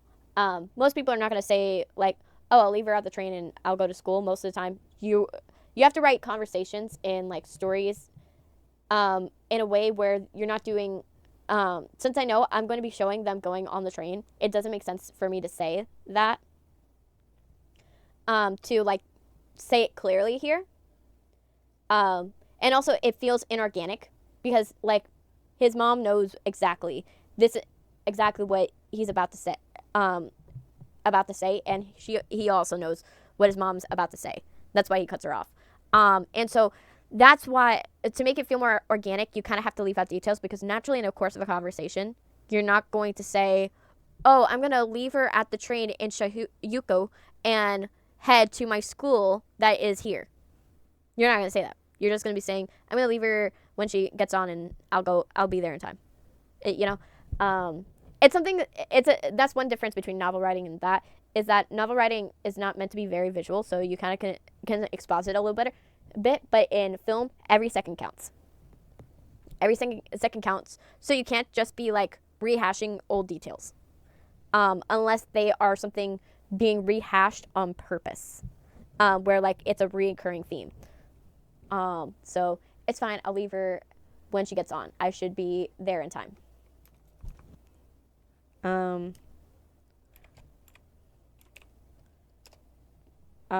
I feel like his sister would say it should have like a jokey retort, in a sense.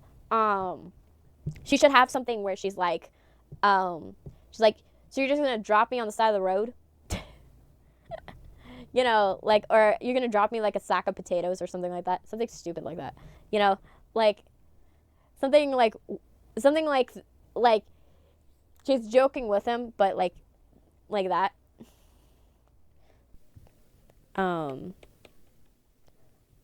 So you're going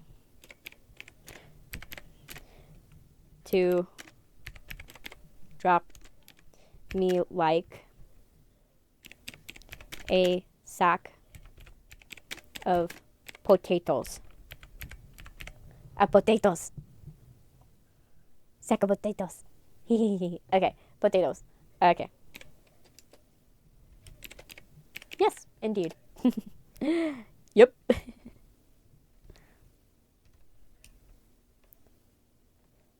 Yep. Yep. And let's go, because we'll be...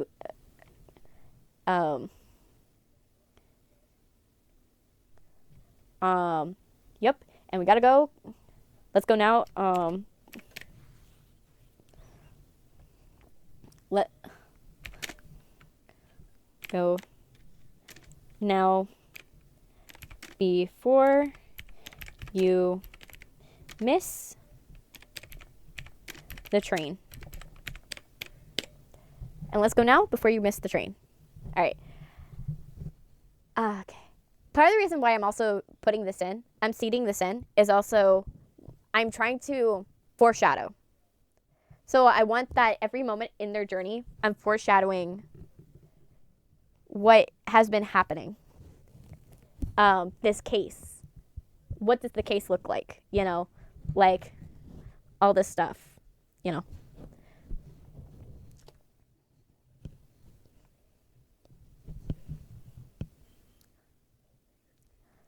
Okay.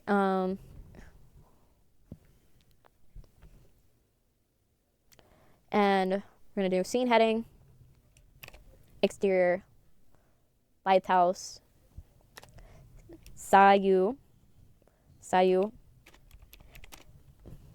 and light, wave,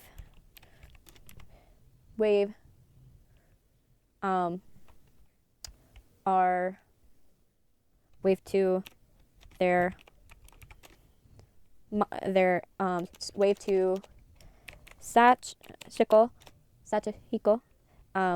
wave to Sachiko,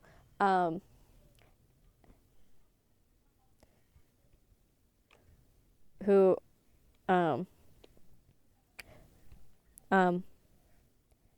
standing on the front porch. Okay. They walk down the street. Walk down the street. No! There. Yay! Scene heading.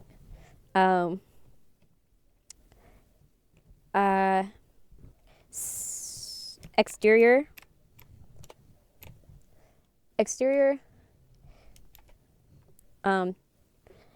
city, day, light and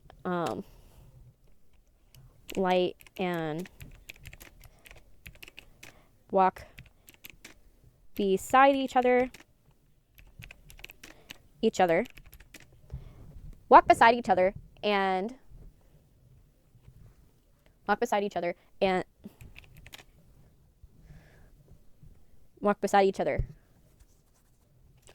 they're down the sidewalks.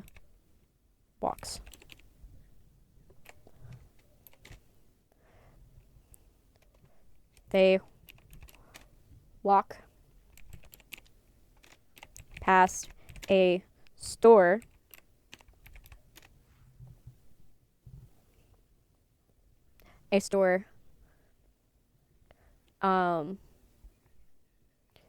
with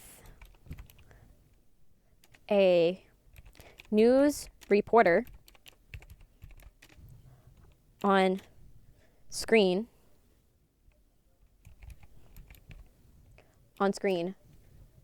next to a picture of prison bars,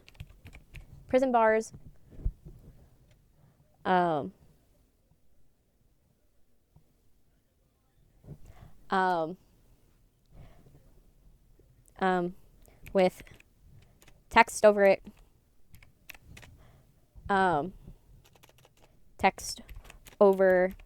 it, saying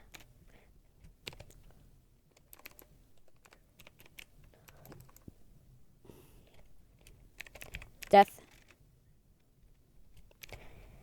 behind bars.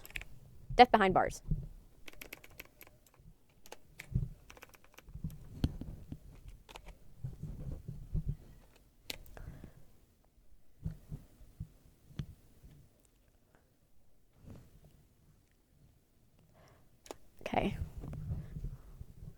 And then scene heading, interior,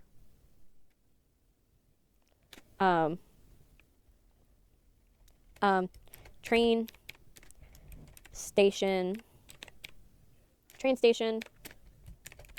day, light, stands on the platform, waving to Sayu.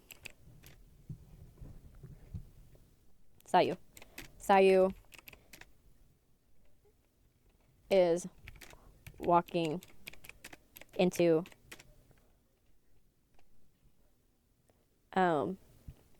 is waving from inside the train car. From inside the train car.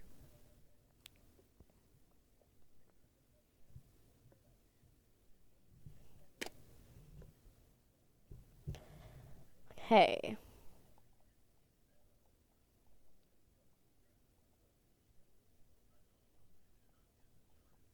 Okay. Sayu was waving from inside the car. And then the next one, scene heading.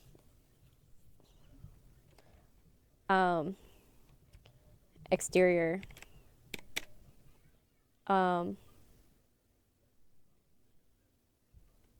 Schoolyard.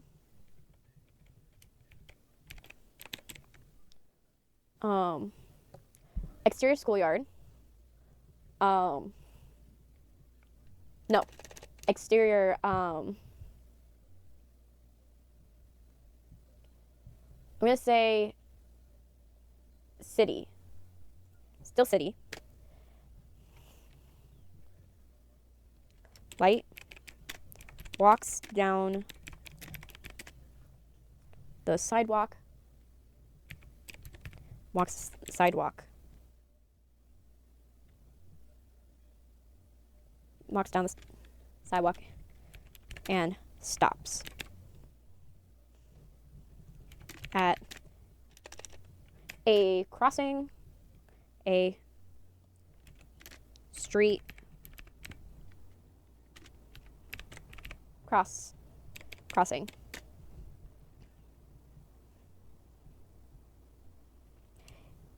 He looks around.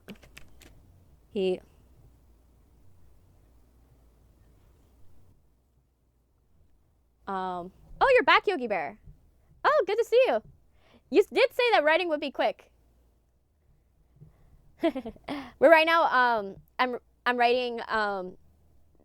I'm right now writing, Light's walk, to school, pretty much.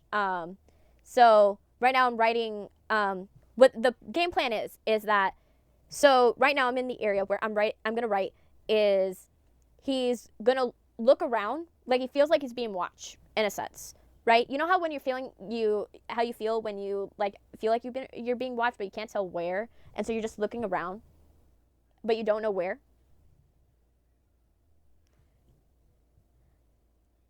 You haven't even started? Personally, what I find is that helpful in writing is that if you don't know where to start and the beginning's too hard, just pick a scene. Just pick a scene that is so clear in your head. You got distracted. I'm not surprised, to be honest. That sometimes does happen. I can admit it happens to me. But yeah, picking a scene. Girl, it happens. It happens. You know. What I find, pick a scene where, like, what is the scene in your mind that you can, like, it gives you the easiest visual. What gives you, like, the biggest visual in terms of, like, picturing? Oh, hi. Hi, Butch EM. Hello, nice to see a new face. How are you? I'm doing great. I'm actually doing great. We're right now writing Light's walk home, where he feels like he's being watched. What I'm hinting at is that from when he leaves Sayu, he's being watched by Ryuk. Like, he feels like he's being watched, but he can't tell why. He can't put his finger on it quite yet. And he doesn't know where to look, right? He thinks it's something normal, like, oh, someone's following me, right? Someone's following behind me. But I'm thinking Ryuk's on top of telephone poles. He's on top of telephone poles, on top of buildings, and he's just a little too far to see. The narrator is watching him. No. Yes and no. Ryuk is, have you ever read the book Deathnote? Ryuk is basically the owner of the Deathnote. And so anyone, Light currently is in possession of his Deathnote. And so he's just trying to scope out Light to see who is the person that is currently in possession of the Death Note and how are they using it. But I want it to be that where it's a hint towards the audience and also a hint. It's kind of a fourth wall type joke, because Ryuk is kind of supposed to represent the audience and the questions that the audience wants to ask Light on what he's thinking. Because story wise, film wise, I can't write thought. I'm not allowed to. You're not allowed to write thought. So Ryuk is there to kind of serve as the person asking the question so Light can say it out loud, in a sense. So him looking around, right, kind of hints towards, like, this is the first time people are watching it. Yogi Bear, well, I'm thinking of starting at the veteran coming home and letting import a flashback when he left. Personally, I would start there. Because if that's the most prominent visual that you can come up with, definitely, girly, do it.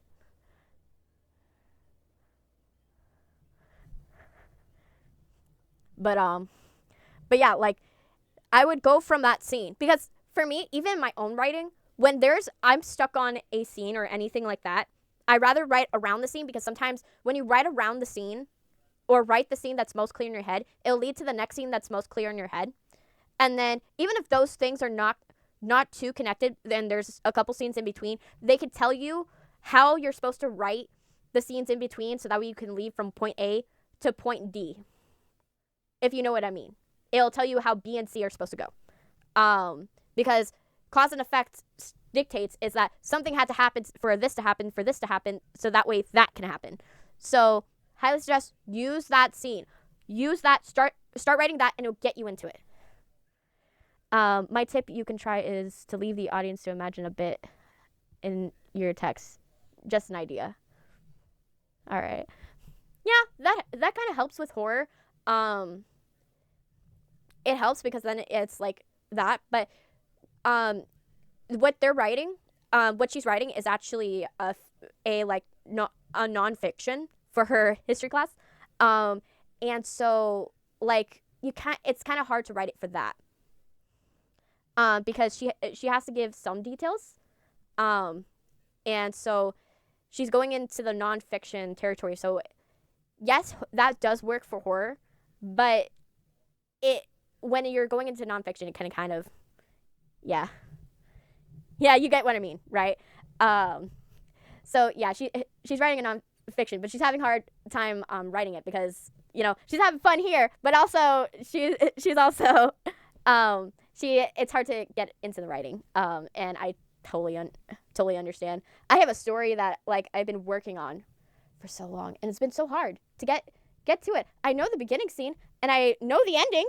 It's just everything in between, because how I'm writing it is kind of a mixture of Hill House mixed with Yellow Jackets. Kind of a little hard. I like, to give you an idea, it's like Jekyll and Hyde. I'm doing my own version of Jekyll and Hyde, but it's like modern day and a mystery, and it's from the perspective of Lawrence. So, yeah, it hard.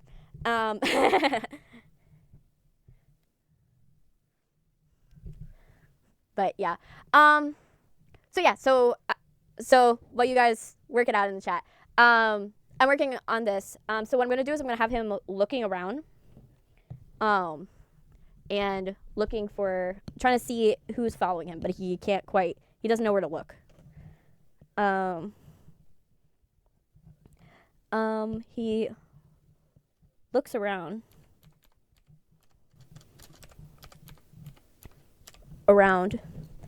and behind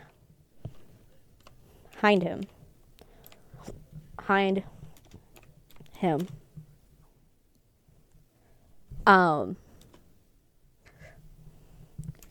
with a confused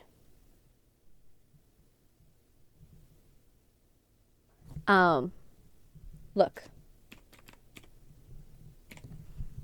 With a confused look.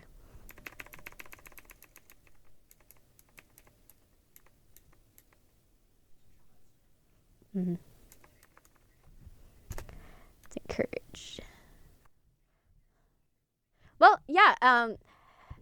Nice talking, Glitch EM. Thanks for joining in. And if you want to, follow and see more of what when we're like in the doing this again, just come by. I don't mind. Um, but yeah, I love to have more writers in the writers room. But yeah, looks behind him with a confused look. Walks the crossing light changes. Sing light changes. Crossing light changes. And my ear.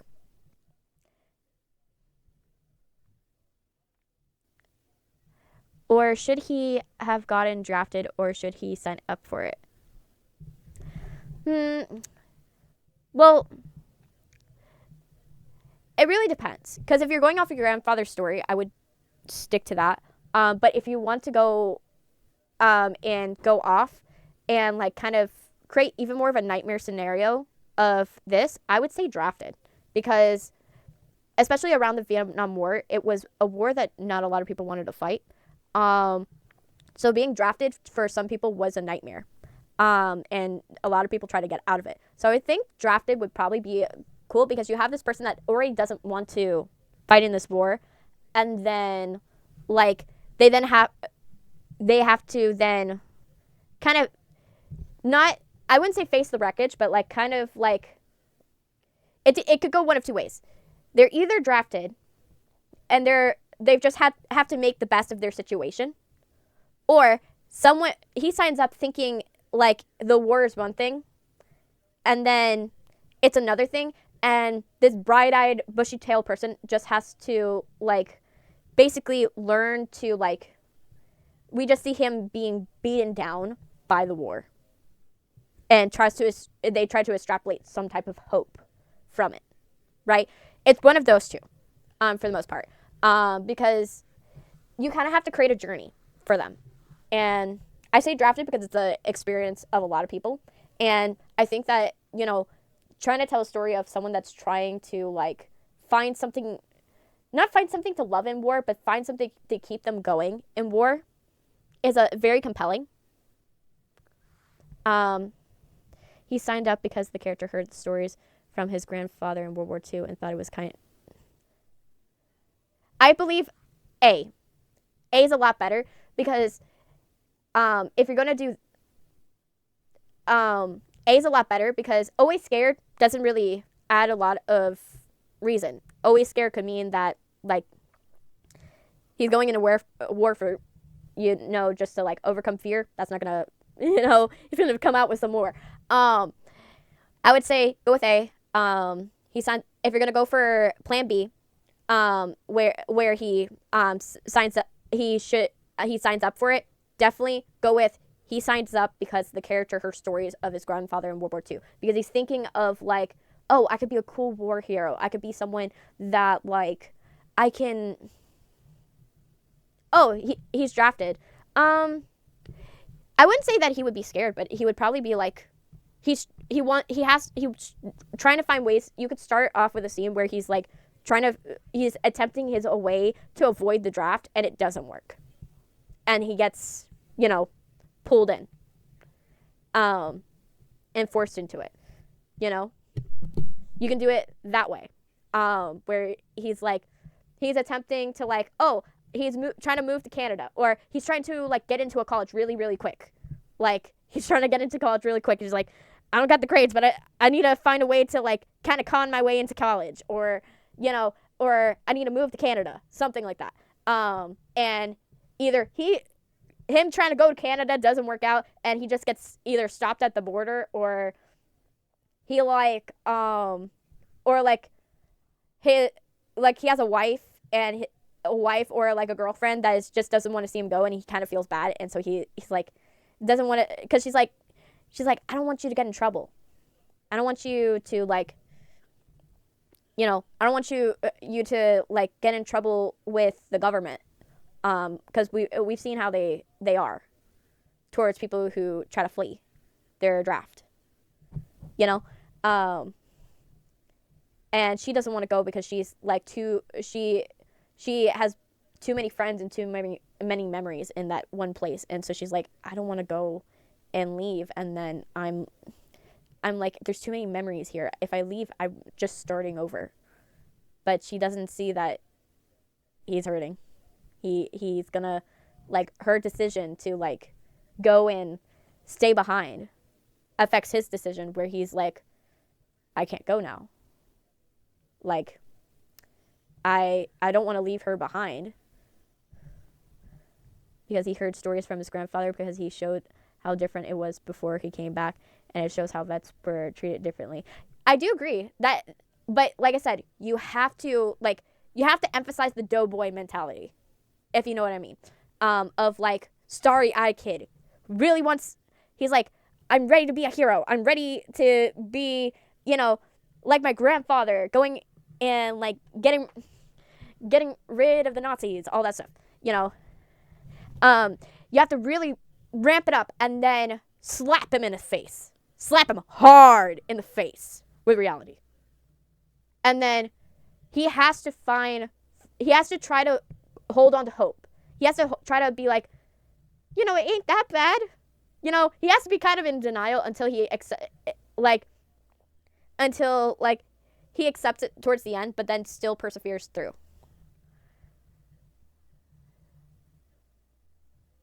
Yeah, you could do like a Saving Private Ryan. I could see that could work. Of like that, or like, what was it? Benjamin Button, or like a Benjamin Button situation, where you're just telling the story, from another person's point of view or something like that. Forrest Gump is also a good option. Yeah, Forrest Gump is an option. Where he's like telling it to Jenny, run, Forrest, run! No! Oh gosh. That was good. I'm not gonna lie, Yogi Bear, you did it. Yeah, that was good. You got me. Oh my gosh. Jeez.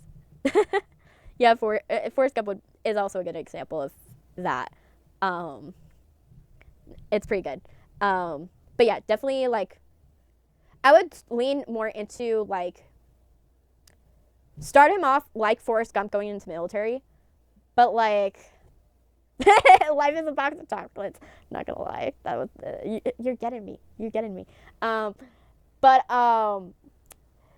then have him kind of be jaded, like, when he gets to his low point in the story, he has to get jaded to the point of like, Dan. He has to be Dan, and then has to force himself to find hope again. Like, it's the lilies in the meadow.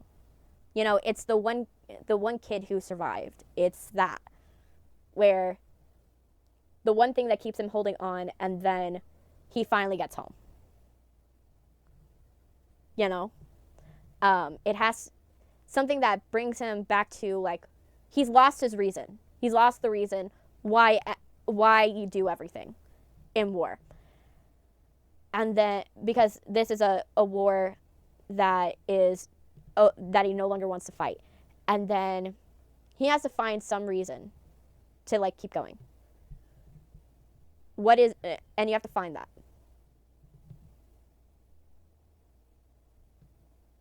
Yeah, I knew what you meant. I knew what you meant. But there's also some that they grew up, their grandparents are, like, their grandparents are younger. So sometimes it is the grandfather that fought in World War II. Sometimes. So, not gonna say how young. Some of them can be. But yeah. So yeah, like, do it, girly. You can do it. I believe in you. I believe in you. You can do it. All right. So yeah. So before I start going crazy, let's get back to the writing that I was supposed to be doing. Okay. Let's see. So he looks around, the light changes. Light walks forward. I'm thinking I remember when I would sit on my grandfather's knee and he told me stories of him in the Great War, something like that. Yeah, you could. And you can like deliver it two ways, where like he can say it to like a friend or someone that is one of his people in there, where they're like asking him, oh, what's your reason for coming into the military? And like whoever's like, it could be even like the medical person that is like checking him out. So what's your reason for going into the military right now? Because they're probably going to be confused why someone would sign up, but they don't want to say it. Is like, you're going to have a hell of a time. You know, like say it like that, where you're like, he's trying to be smiling, but he's like, it's going to be a hell of a time for you. You know, you're going to get squashed by a bug. Like a bug. You know, Light walks forward.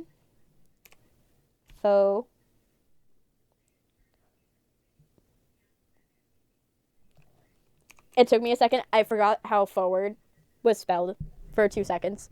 My brain died. And it had to reboot itself. Forward. It had to reboot. If I had the dial-up sound, I would have played it right there. Let's see. Light walks forward. Behind him.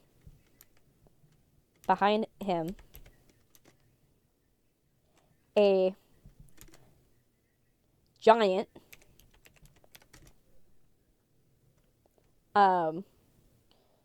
creature with a giant creature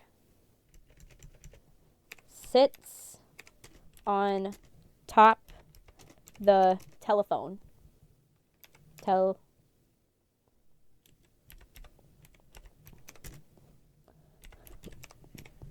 Okay. Let's see. Telephone pole.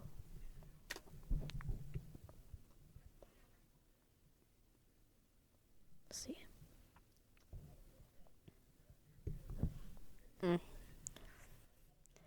My annoying tonsil is being annoying again. Oh, there's more of you guys. Yay. More. I love to see more people. Love it. So yeah. So Ryuk is on the telephone pole. The reason why I'm saying giant creature is to hint at the fact that he's so far away from light, from up on top, that how high he is, like on top, that basically, like, we can't even see Ryuk's finer features. We just know a giant bird's there. You know what I mean? We kind of have an idea it's Ryuk. But we don't know, we can't see him clearly, in a sense, right? And now let's go into, but yeah. Basically, I'm trying to, every time we go to a section, there's more information about, like, how things are. We're learning information. I'm trying to make it to where we're learning information for every couple seconds. So, like, we're learning information here. We're learning information here. We're even learning information here. I'm trying to make it so that way we're always looking. There's always something popping up. Exterior. I've got an idea. How about it's like a few years into war, he doesn't understand why people are protesting, and he signs up. You can definitely do a scene where, like, he's like walking into the, like, the office, and there's protesters right next to it. That's how I see it. Like, watch. Cures my phone? Are you trying to say curse my phone?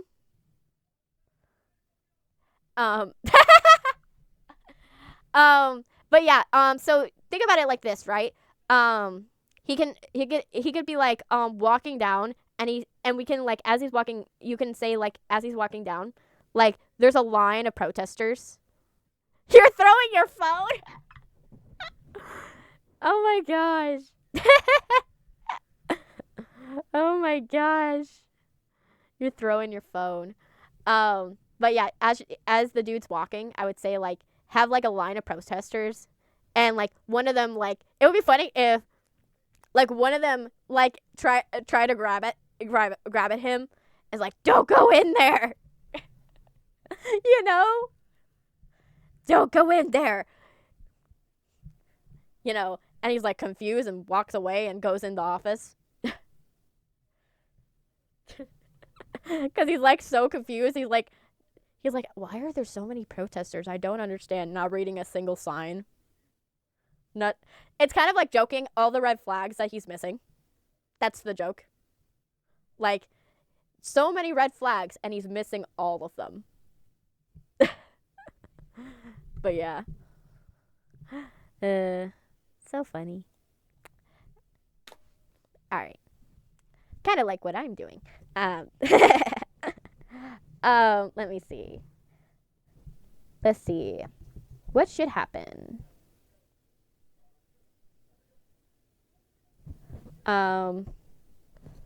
Light walks through the gates. Light and other students walk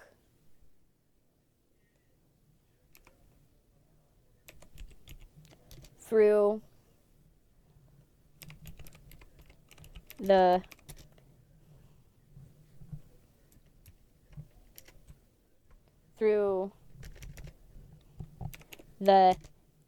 gate of the school.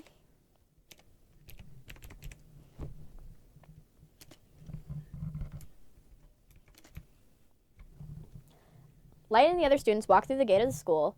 The school. Ryuk sits on top of. Oh, you're gonna go right for real? Oh wow! Bye, Yogi Bear.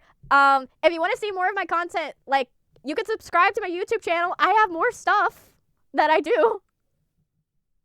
But yeah, happy writing. Okay, sits on top of the gate. The school name plate on the gate. No, actually, no. He sits on top of the school, on the roof of the school.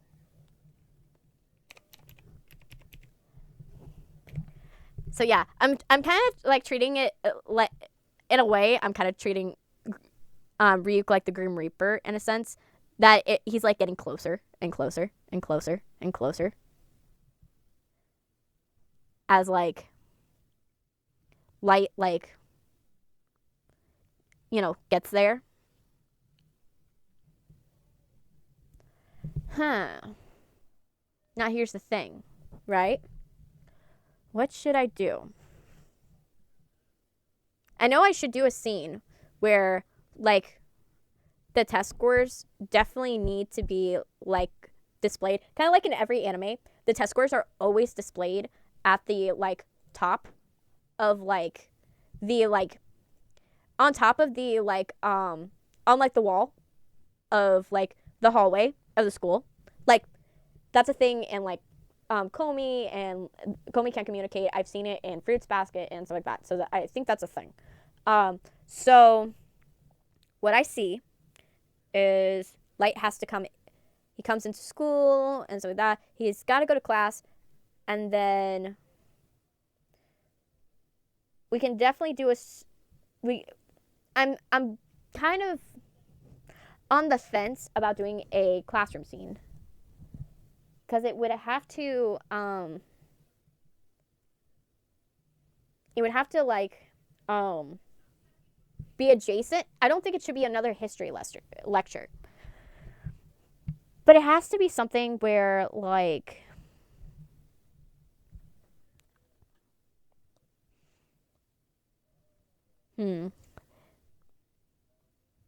maybe maybe he does testing, right? Either he does a test or here's another option. Other than him doing a test. I can see maybe he's in an English class. Right?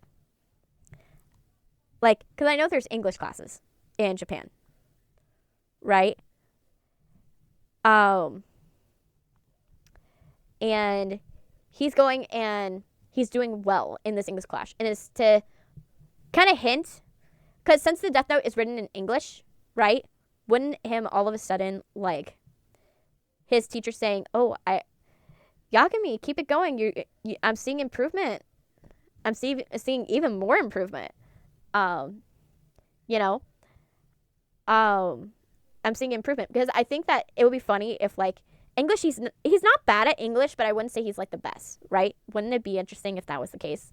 Like he wasn't the best and he got the Death Note, and so that's why it explains why he's like, oh man, it's in English. Like, you know what I mean? Like, and then he all of a sudden starts doing better in English.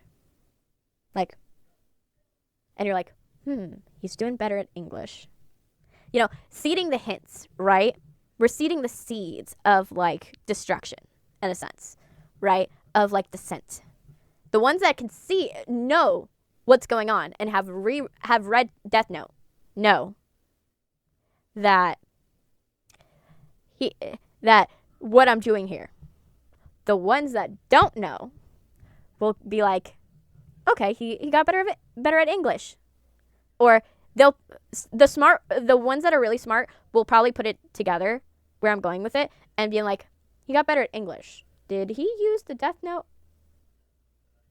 Like, did he learn translation with the Death Note? You know what I mean? Like because he has to like read the rules in English. So like, did he get better just so he can read the Death Note and to be able to understand things better? Right? So yeah. So I think that's where I'm gonna go with it. I think that's a more interesting direction to go with it, with hints.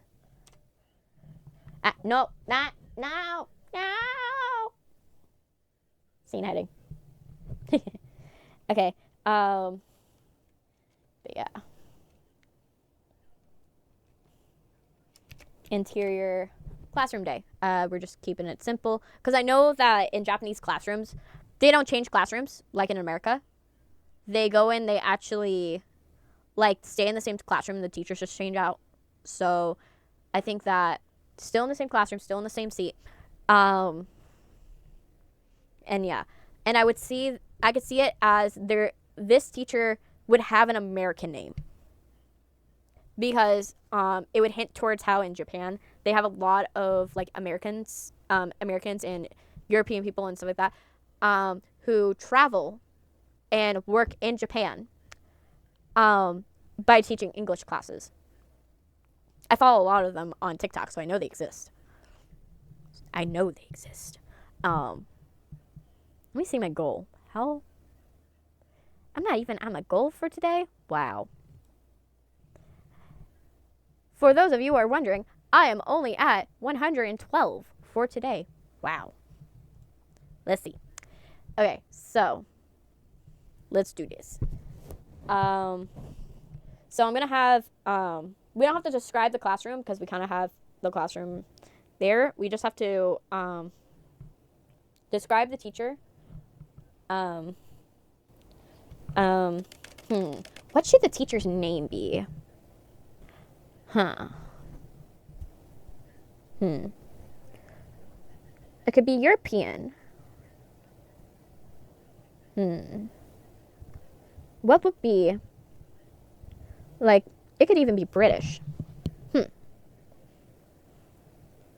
What would be a white a wide enough name? What would be a wide enough name? Smith.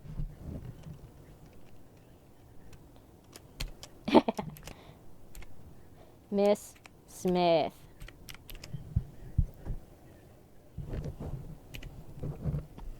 Okay, Miss Smith. I'm gonna say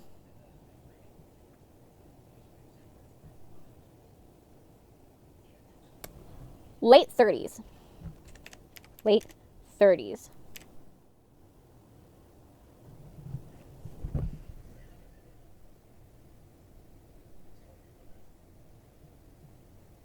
Late 30s. Let's see.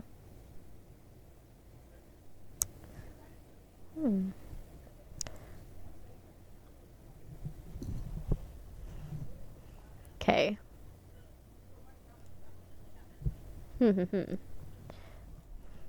Late 30s. Late 30s. Where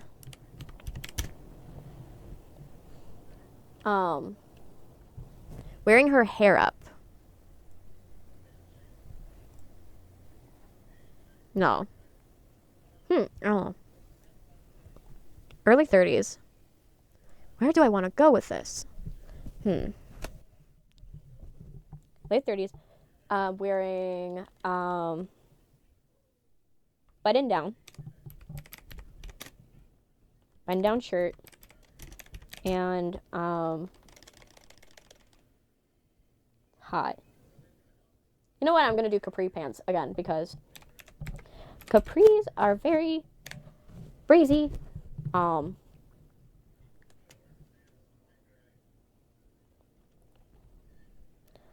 Stance at the board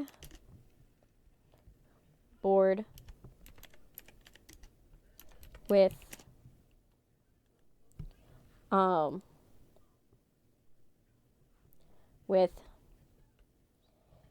many English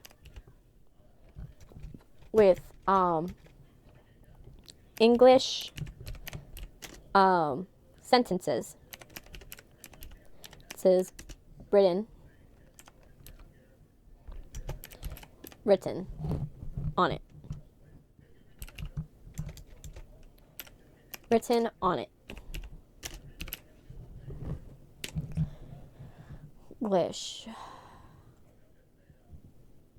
English sentences written on it. What would they be learning in English? Like, what would be the lesson of the day that they're on? It would have to be late in their semester, so I would think that they would be on something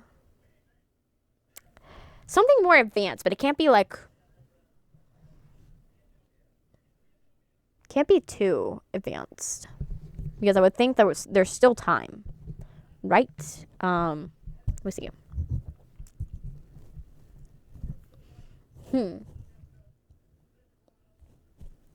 What can we do?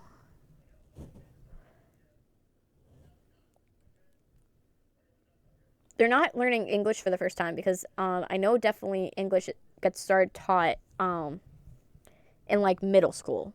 So I know it can't be something too primitive, but it also can't be something too like it can't be too advanced either. Oh shoot. What the hell would she be fucking teaching? I just want to smack my face with this mic. Just hit myself in the head. Maybe I'll get an idea. I'm gonna skip it. For now and just write what I remember, what my thought so far of what she says, and then I'll come back to it. Because right now, I can't think of what she's teaching, and I'm gonna spend too long trying to figure out what she should teach than actually doing it. So I'm gonna change it. I'm just gonna continue. I'm gonna tab Miss Smith.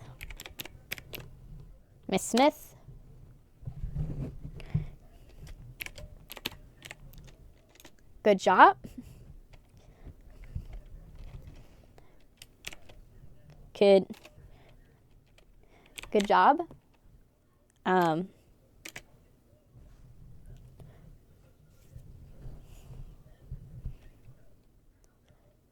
Good job.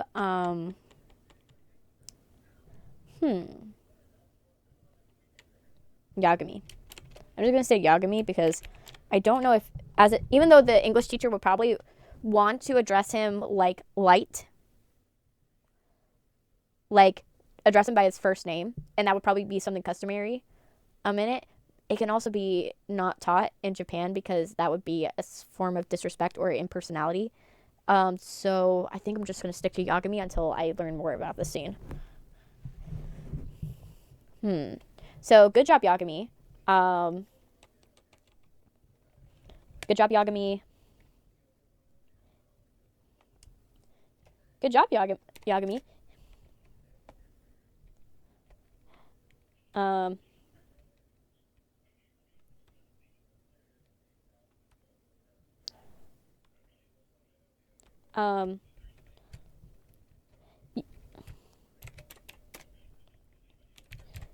A lot. You made a lot of improvement. You've made a lot of improvement.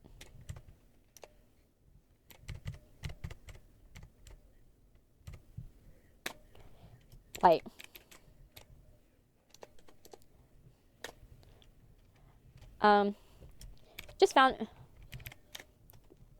just developed a interest for it. Just, it has to be something where it's like,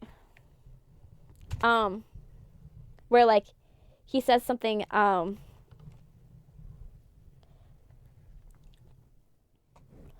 where he's like it got interesting, or like it just got interesting, or like or like or like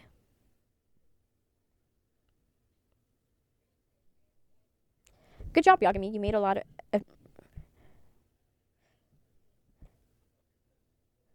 just found something interesting.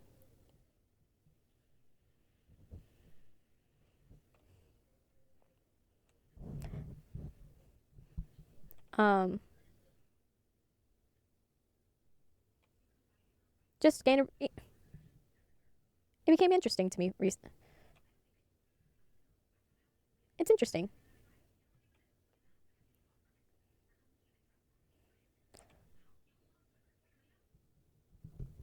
It's recently gotten interesting.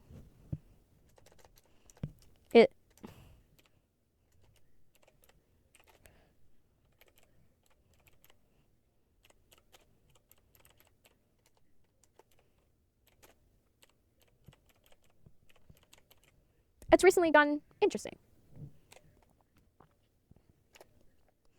Let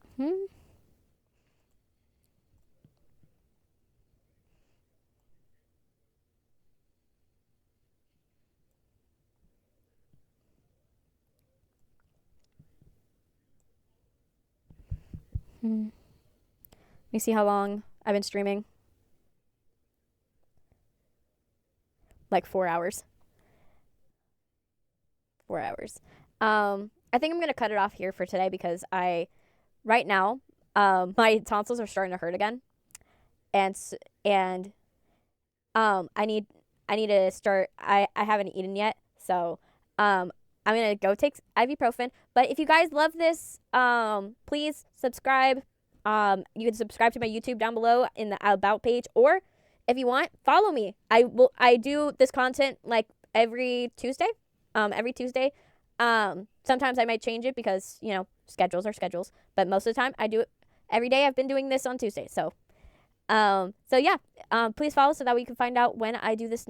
So it can notify you when I start my stream next time. I like that I started pushing it earlier because you guys seem to like that I've been pushing it a little earlier because you guys can line up with it a little easier, and I'm not like pushing you till like 4 o'clock in the morning. I don't think anybody wants to be up at 4 o'clock in the morning. But yeah, it was nice talking with you guys, and I would love to talk with you guys more. I also have a TikTok. Doesn't have a lot of stuff on it because I've been transferring stuff off of it. But you know, you can see my shorts. But yeah, definitely check out my YouTube. You can see the shorts on there, and you can see the other stuff I do. But thank you guys for watching, and I really appreciate you. We'll pick up where we left off last time. All right, but bye, you guys.